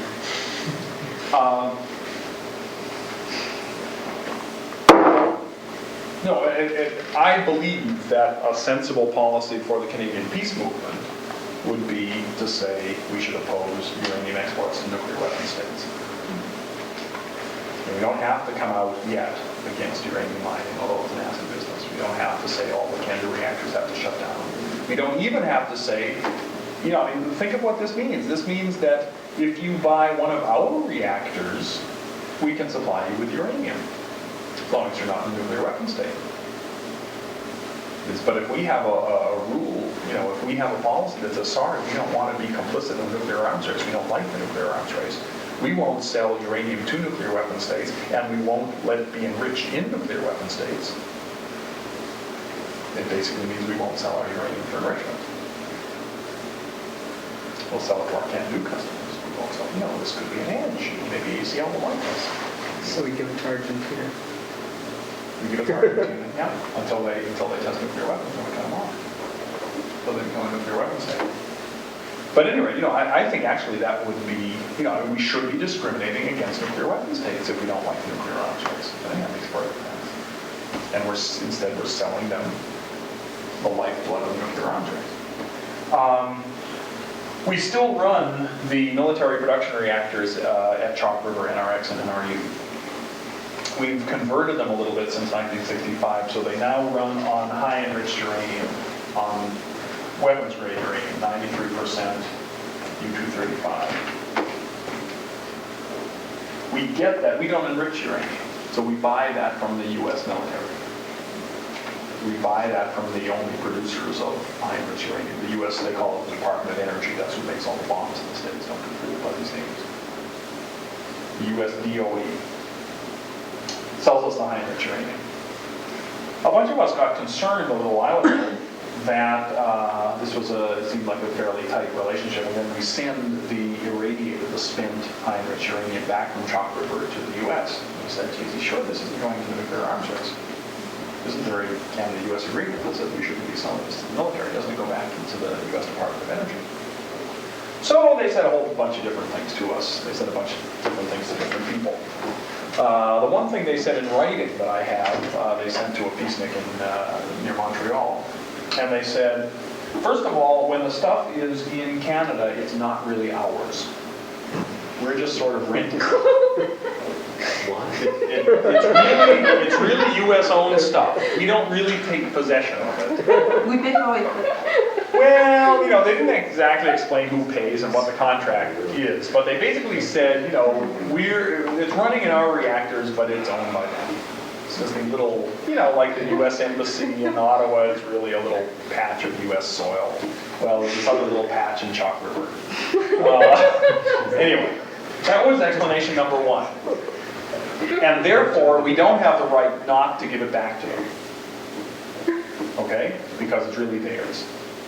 All right? If you're renting it, when they want it back, it's theirs. Okay?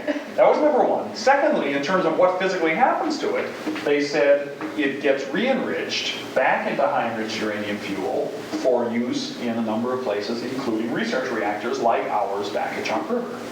So you can imagine this loop.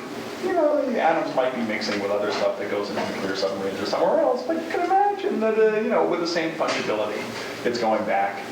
It's really, they're re-enriching it for us again, and we're re-renting, in effect, paying for those enrichment services. Well, the only problem with that explanation is it turns out it was never true. Neither part of it was ever true. That is, we buy it, it's ours, and we sell it back to them. That is, the contract is clear. Secondly, they never re-enrich the spent fuel from Chalk River. They, in fact, sort of process it, reprocess it, and degrade it, and use it in a place that doesn't need 93% enrichment, namely as the power rods, the fuel rods they call them, in the reactors that do this work. Specifically in the Savannah River plant reactors that make plutonium and tritium. Well, that's pretty military. But it starts out as 235 and then... It starts out as 93% uranium-235, then they take it when we ship it back when it's maybe 60% enriched uranium-235, because a lot of the uranium-235 is fission. And they send it back and they process it into the power, the fuel rods that run the reactors that make plutonium, which is also this fissionable stuff. But you need 238, but that's the rest of whatever is not 238. No, sorry, it's the power reactors. It provides the neutrons. Oh. Then they take from the uranium tails, they take the uranium-238, which they call target rods. So they have fuel rods that are providing the neutrons and target rods, which are absorbing the neutrons and turning uranium-238 into plutonium. So the neutrons come from the chain reaction that is sustained by the stuff that used to be owned by Canadians and used to be in Chalk River. Yeah. Why wouldn't the DOE process that and do that in the States? Why would they bother sending it to Canada? Well, they send it to Canada because we pay them for it. Because we want high enriched uranium for our reactors. Yeah, no, okay. This, I think, will be clear when I go through the list of why this is okay. Okay. First of all, anyway, they used to just lie about it. The Atomic Energy Control Board, our regulator, by the way, was the one that sent out the letters with these lies in it. Gordon Edwards of the Canadian Coalition of Nuclear Responsibility and I ended up playing team tag on the president of the Atomic Energy Control Board and a few other bureaucrats at a meeting hosted by Doug Roche, the ambassador for disarmament. Just before the 1985 review of the Non-Proliferation Treaty, he had a meeting of what he calls his consultative group on arms control and disarmament to discuss what Canada's position should be at the European World Conference on reviewing and renewing the Nuclear Non-Proliferation Treaty. And Gordon Edwards was there actually as a member of the consultative group, and I was there as a special non-governmental advisor. So anyway, they just invited me to that meeting. And Gordon and I ganged up on John Jennings, who was then the head of the Atomic Energy Control Board. And first ganged up on Mark Mower, who was the head of the Nuclear Division of External Affairs. I knew we had struck a note because Mark, when he left for a coffee break, walked by my chair and looked me in the eye and said, "You bugger." Nicest thing Mark ever said to me. Put it in my scrapbook.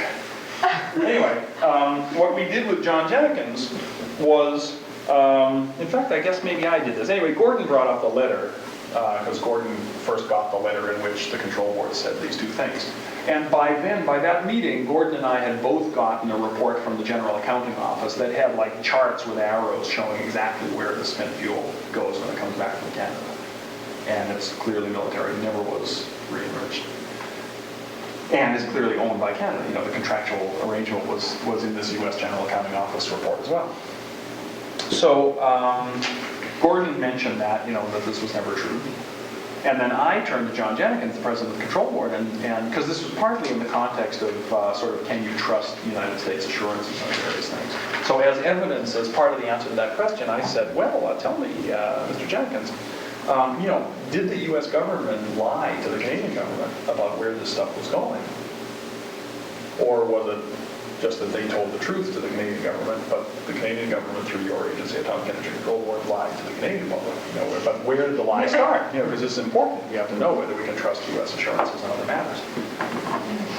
And, it's not a totally friendly question.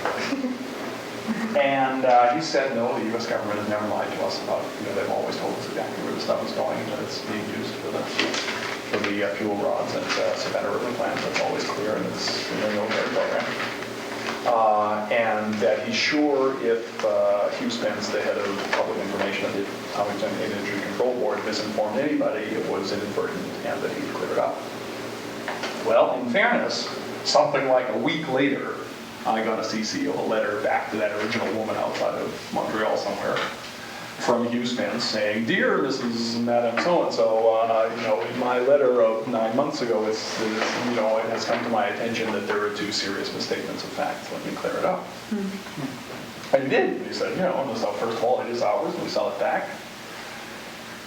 And we're not required to sell it back. And then he says, yes, and this stuff goes straight into the military program that's used for the fuel rods at Savannah River plant, which make plutonium and tritium for the weapons program. Then he went on to explain why it's okay. And I've asked a few people since then why it's okay. They keep changing the reasons, but they always decide it's okay. One reason it's okay is the thing that you were alluding to before. That is, they could just keep the uranium-235. That is, if you take as the alternative, what if they stop selling us uranium-235 and they keep it? Well, when we return this stuff, it actually has less juice in it. It has less uranium-235 than when it left. Than when they sent it to us. So in a sense, we have subtracted fissionable material from the U.S. military program. And therefore, you shouldn't be upset about this. How from a technical point of view, that. The other thing they say is, let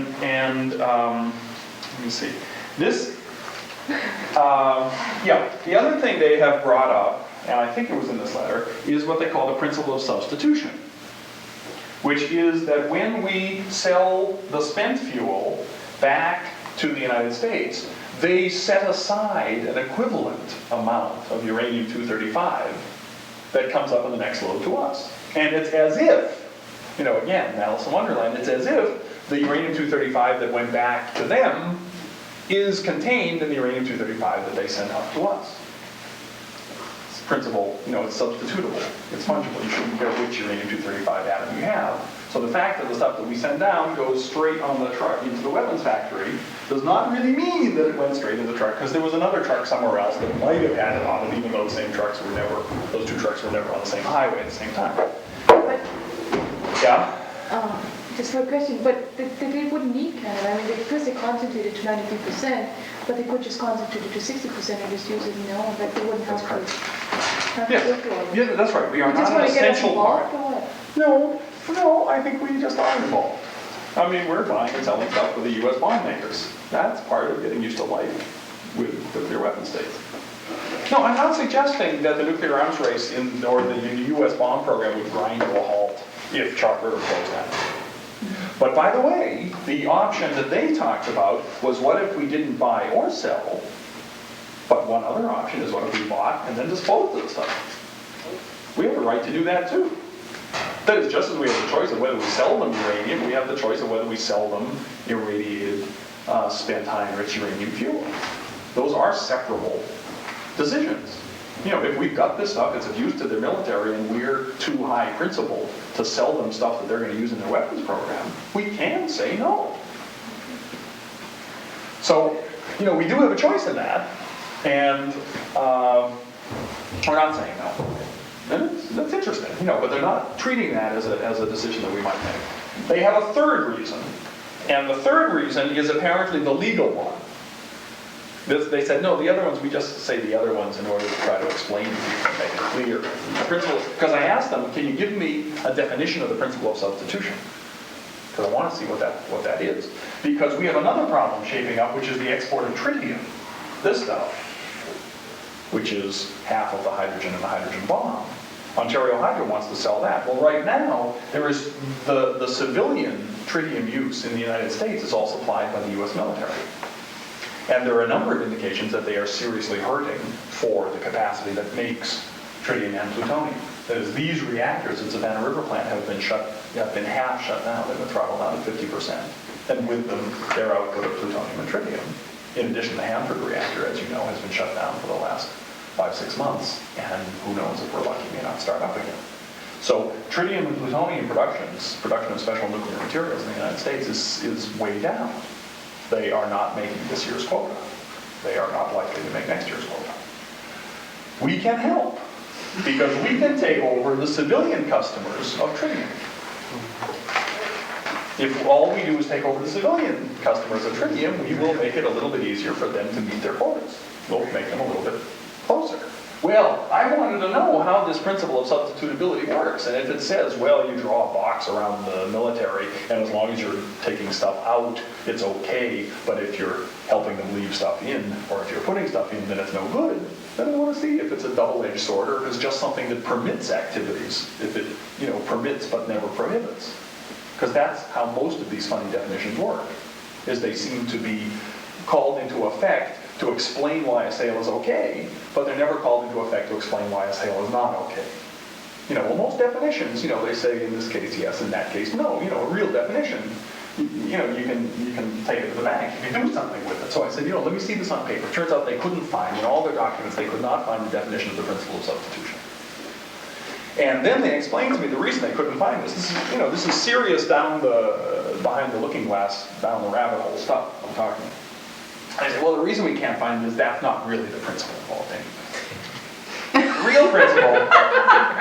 The real principle involved here is that, you see, your problem is when you're talking about the spent fuel at Chalk River, you're confusing ownership from a sort of contractual point of view with ownership for the sake of the non-proliferation agreements.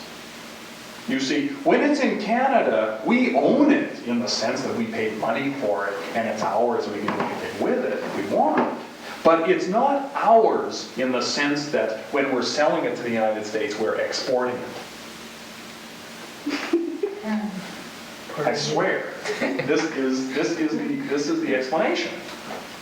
And the other way they say it is it does not pick up a Canadian label while it's up here. Okay, so we own it, and yes, we have the right to bury it, but a sale of it from our ownership to their ownership is not really a transfer that would trigger any of these non-proliferation agreements. Because if it did, it would violate them. And the reason is, and here's what triggers and here's what doesn't trigger. Now this is interesting too. Another can of worms. Because he said, you see, what triggers it is if when it's up here, when it's in Canada, it has value added to it from a strategic bomb-making point of view, then we have to treat it as if it's ours from a non-proliferation legal point of view. But you see this, as you know, it has value subtracted from it, not added to it, so it never has the Canadian stamp put on it, and therefore it transfers to the United States. It doesn't violate anything. And I said, oh, I see. So if we do something, if we treat the stuff and put it closer to where it has to be in order to be put in a bomb, if we make it more strategically valuable, get it a couple of steps along the road to bombs, then it picks up a Canadian label. And otherwise it doesn't, right? Exactly. Now you understand. I said, oh, I see. So when we take uranium from Namibia, for example, and refine it at Port Hope and turn it into uranium hexafluoride, which is an essential step on its way to being enriched and then be the bomb stuff, I said, then that picks up the label and we can't then ship it off to a country that has a sign of non-proliferation. They said, no, actually, refining doesn't count. Okay? So refining is, you remember the things that, you start with dirt that has uranium in it, and you put it in a mill, and then you take it to a refinery. Here it becomes U308, here it becomes U06, next it becomes enriched, more like U235, high enriched. All of these steps, out here there's a bomb. Well, some of these steps count and some of these steps don't count. So anyway, if anyone thinks they can make sense out of this, you're a better lawyer than I am. But the upshot of it is that, if you really want to understand Canadian non-proliferation policy, I think forget all of this. The real principle involved is you sort of look around at what other countries are doing. And if what they're doing is sort of on the line between, if the average business behavior in the nuclear business is sort of close to a line between one behavior and something sort of nicer, then consider tilting toward the nicer.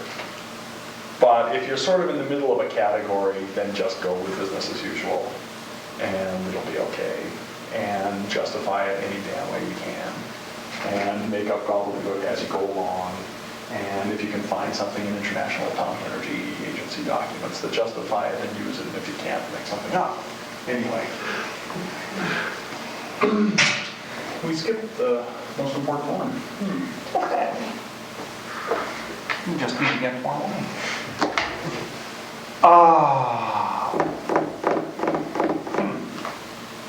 Sorry, I let myself do that. Short answer is you can do a lot. Oh, how? Did all of you hear the story about how, no, a few of you heard the story about how the folks in Port Hope stopped a low-level waste dump?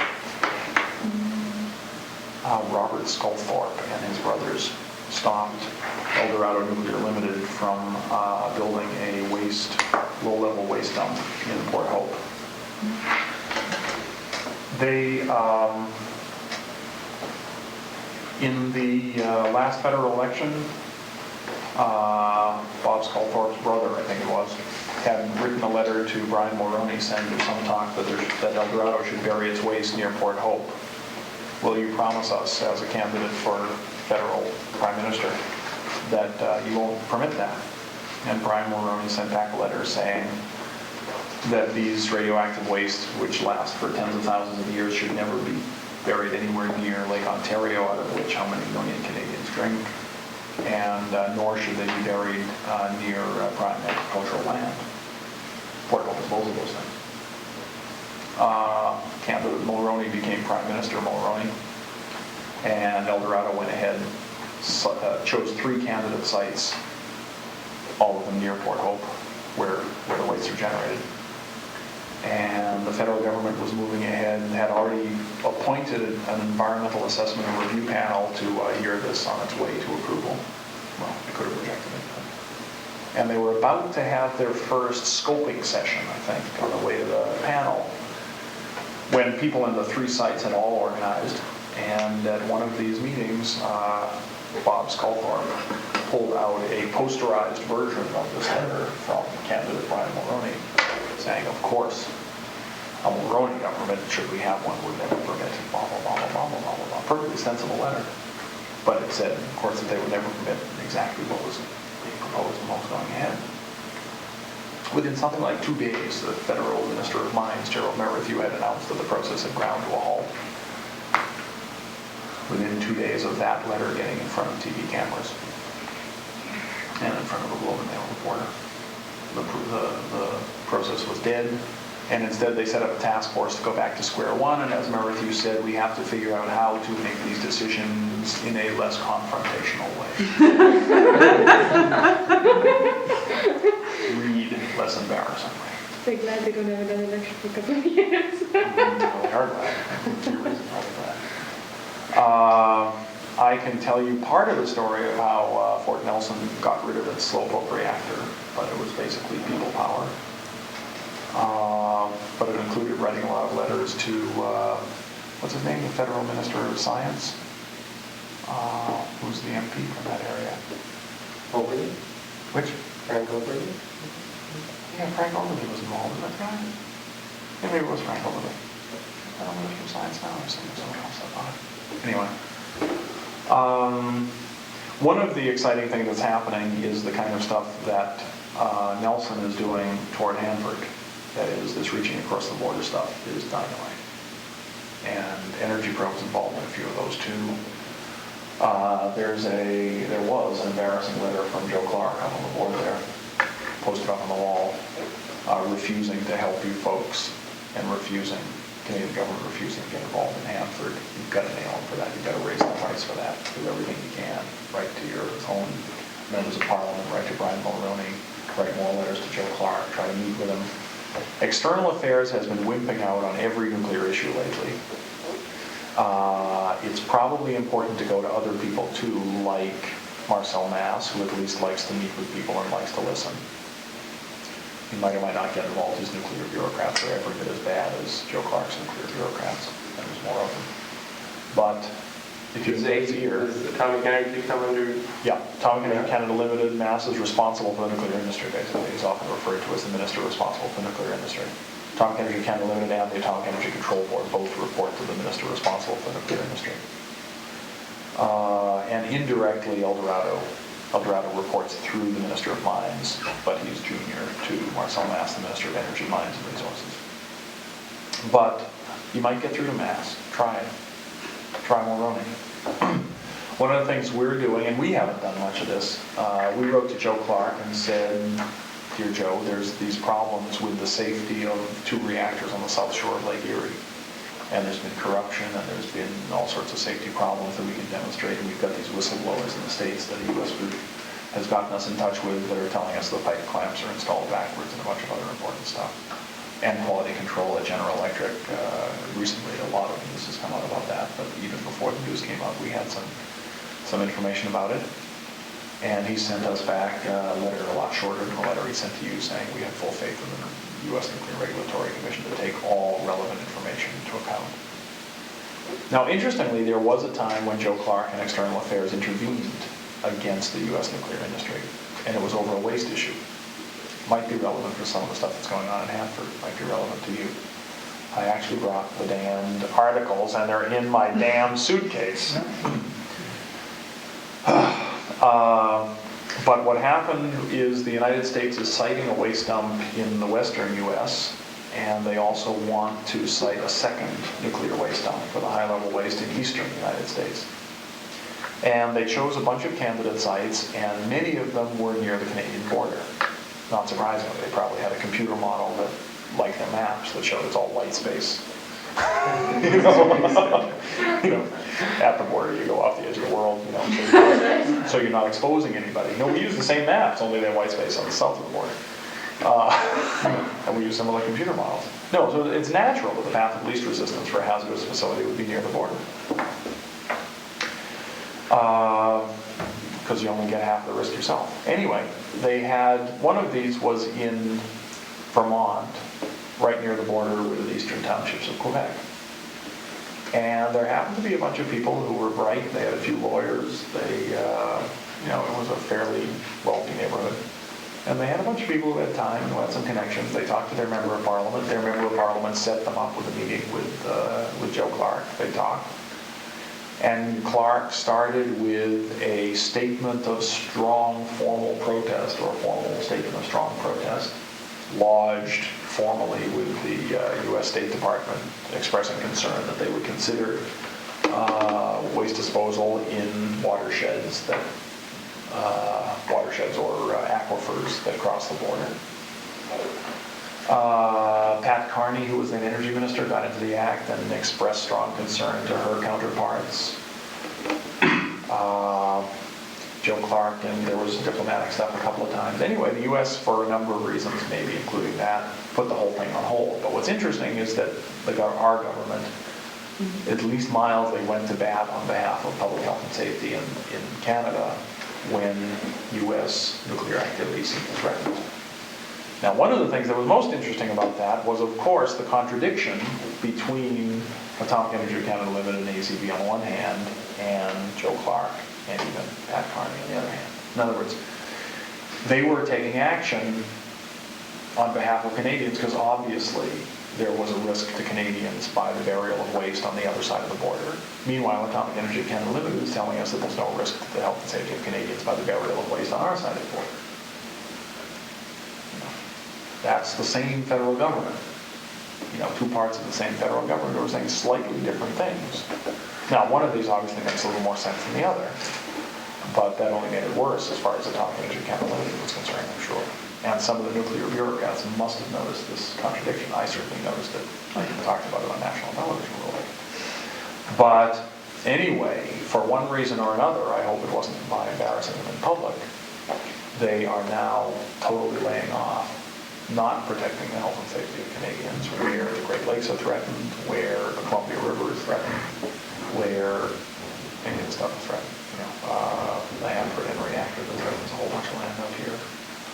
And I think you just have to keep grinding at them, and you have to find different ways and more inventive ways, and you have to find media ways, and you have to find political ways, and you have to see if you can get the BC government involved.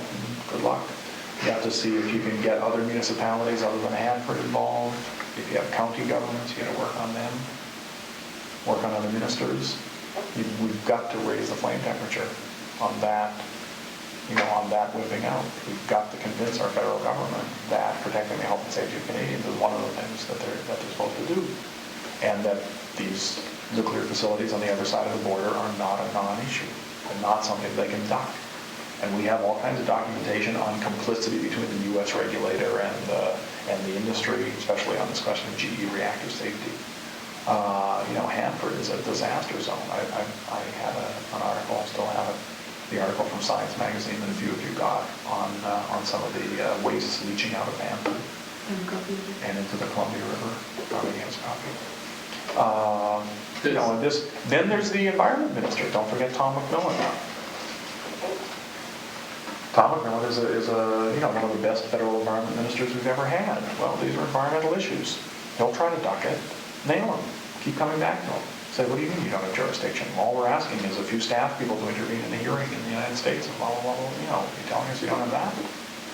We're not asking you to overthrow the Ottawa government or the government in Washington. We're just asking. But keep nailing in. Nail them all. And I wish I was doing more of this, and we had time to do more. Ironically, we may have more time to send those kinds of letters than we do. But the Perry nuclear generating station in Ohio is the one that we're trying to nail them on. And I just keep referring to the same rotten letter he sent back, but I haven't even sent him another letter saying I won't do. But you can be the Bob Sculthorpe of, you might just get the right response that you can, during the next federal election, you can go hog wild because you may get some good answers that you didn't get otherwise because they all want to be loved during elections especially. And keep your posterizing machines handy for after the election. Yes, sir. All the nuclear subs just laying off our coastline here, we haven't mentioned anything about nuclear subs and so on, but any...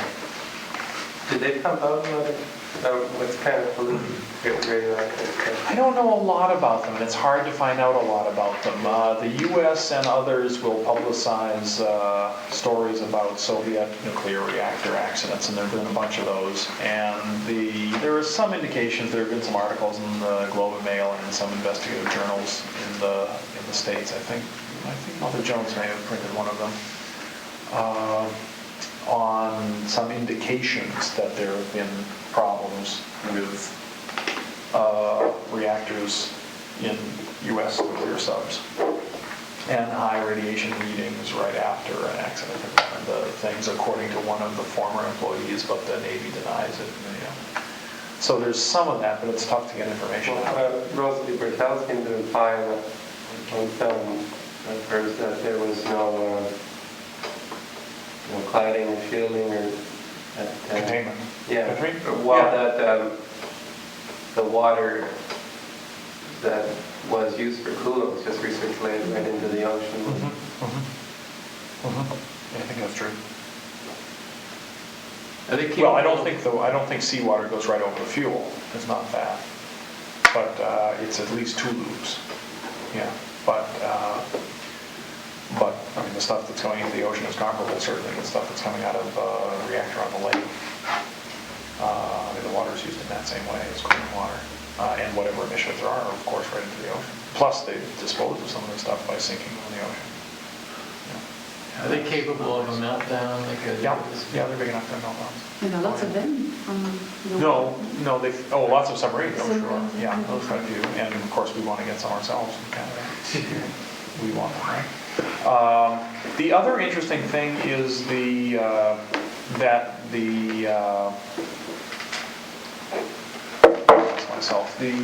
Nuclear Liability Act technically applies to ships. Applies to mobile nuclear generating stations, and I have a query that I wrote in my copy of the Nuclear Liability Act that is basically if a U.S. nuclear-powered ship had a major accident, whose law would apply?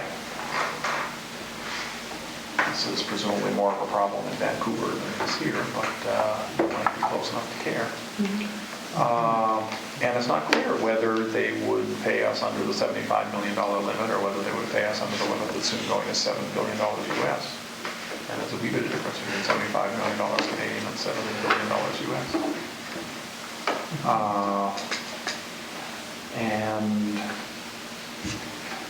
And those subs do even come into our waters, which might magically change at the border, I don't know. But the Juan de Fuca Straits, I guess it is, or thereabouts, they actually. They come up the Georgia Straits. There's somebody out there who's just in calm water not too long ago. All of a sudden, they had this wall of water coming down. They didn't know what it was. And it was one of the subs going through the Georgia Strait. Well, they test them up in Renews. They test them out. Renews Bay, they have submarine test run. Yeah.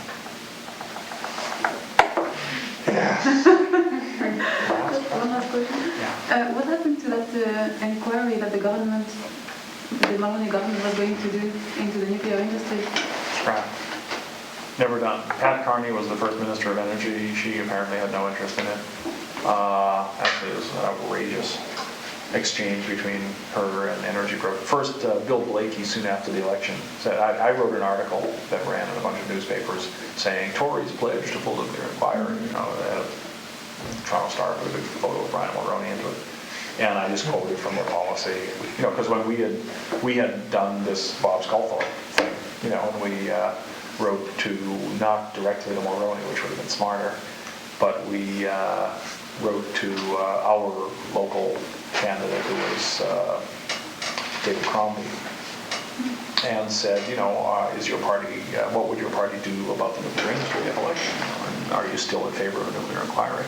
And he sent us, he said, I hope this answers your question. He sent us a photocopy of page 113 of the official PC election policy book that said, liberal position, NDP position, our position.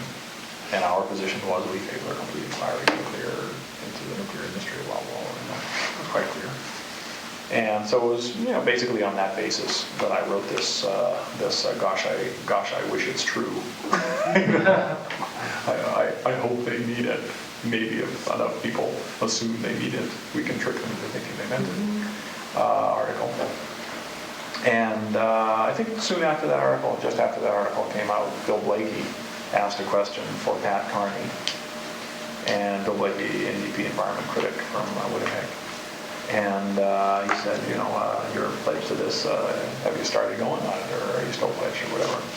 And she said, well, we're not convinced this is a high priority, but we're going to, in order to decide how high a priority this is, we're going to meet with the nuclear industry and the provinces.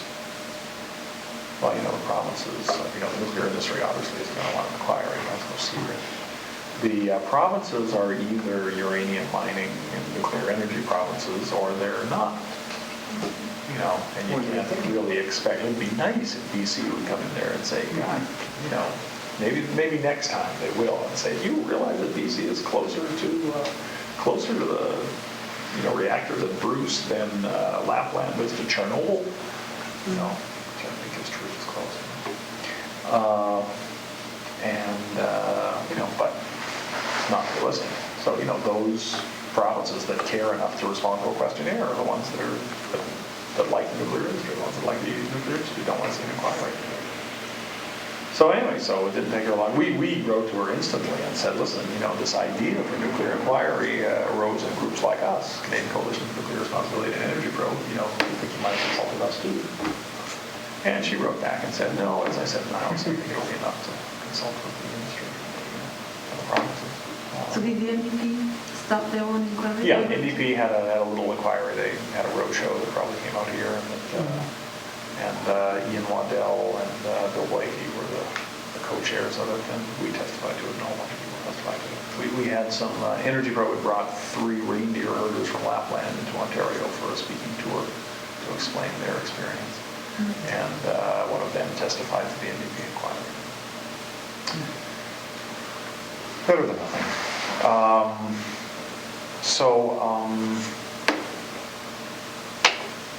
You folks can make a difference. I know it doesn't seem so right now.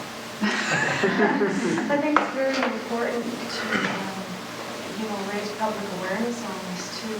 I didn't know anything about Hanford until I went to the Hanford conference. I read all the pamphlets and leaflets about it. I didn't know a thing about it, yet I was raised in Kootenay, you know. And I talked to a lot of people on the streets at work, friends, that I invented this thing and what it was all about. And how important it is for us to know about this and get interested. And a lot of the reactions were like this. Oh, well, you don't want to bother going to those things because those people are just, you know, those speakers are just making money coming and speaking on that. They want money, didn't they? That was the major reaction. They paid for that speak, yeah. The people I talked to who seemed interested, you know? They just thought, oh, this is just another money-making gimmick of some sort, and why should we be hosting something like that? And what's it got to do with anything? They were clueless about it. Like I had been before. And so... Well, you know, I think basically we are all kind of programmed to, you know, concentrate on things that are close to home, and, you know, we all have other things to think about, let's put it that way. And we all have, you know, the need to stay sane and the need to stay productive. And it's not clear that spending a lot of time thinking about Hanford is necessarily a shortcut to staying sane or staying productive. You know, maybe a shortcut to staying alive. But, you know, yeah, I mean, you have to sympathize with people who would rather close their ears and rather get on with whatever their problems are immediately, and the car just broke down and they're not sure how to pay the rent or whatever. And you have to keep grinding away. I find, certainly in my experience, I have found that there is a great appeal to attacking the foreign problems. You know, that there's a certain patriotism in it that is lacking when I attack domestic problems. That attacking utility companies just on the other side of the border seems like a heroic thing to do, while attacking our own utility company is sure. And you know, and we have the advantage that the nuclear industry in Canada has never hesitated to say that, you know, if only other countries made reactors as safe as we do. You know? And since Chernobyl, they've been saying it in spades. They've almost been saying, I told you so. Now, of course, they didn't tell us so. You know, and we wish they would have. You know, but if they knew that that was going to happen, I wish they would have told us. But, you know, they're sort of saying, I told you, you know, it hasn't happened here yet, it can't happen here, and there's a bunch of reasons why. And never mind the reasons why it can happen here, and never mind the Nuclear Reliability Act that we're not willing to put our money where our mouth is. But, you know, we've got a situation where we have this whole machinery, Atomic Energy Canada Limited, the Control Board, Ontario Hydro, New Brunswick Electric, all these people analyzing reactor safety with a huge machinery to look at reactor safety. Well, you know, how about a little, you know, can you split off a little bit of this to look at Hanford safety, to intervene? You know, how about somebody who's not involved, who doesn't benefit from Hanford running, who isn't part of the government that wants to see Hanford run again, analyzing whether this is a threat to Canadians? There's a lot of Canadians who live downwind from Hanford, downwind or downstream. You know, why doesn't the Canadian government free up some resources from Energy Mines and Resources? And they got a huge team from Atomic Energy Canada Limited. Got a huge team. They're laying people off. Well, hang on. Let's hang on to a couple of them, so that we can have two, you know, PhDs in reactor safety do a little independent research on Hanford. Nail them. They can do a much better job than I could. You know, Helen. You know, and I can't do it. I mean, I don't have the time to do it. But, geez, there must be 1,000 people who work for ACL and ACB who could do a much better job than I could, or than Gordon Edwards or Ralph Torrey, or, you know, any of our side could do. I mean, there are people with access to, you know, computers already programmed to do some of these models. You know, anyway, so, you know, we could really make, I mean, if we get hearings, I'm not sure we're going to get the hearings. Is the word out on whether they're going to have National Environment Policy Act, NEPA hearings on the restart? EPA hearings? Yeah, NEPA hearings, I call them, yeah. Yes. Yeah, whether there's going to be an environmental impact statement and hearings on. Oh, whether they've decided to do that? Yeah. Right. I think they are. No, it seemed they worked out some deal on a political level not to do anything till November. It's kind of... But and not run their, not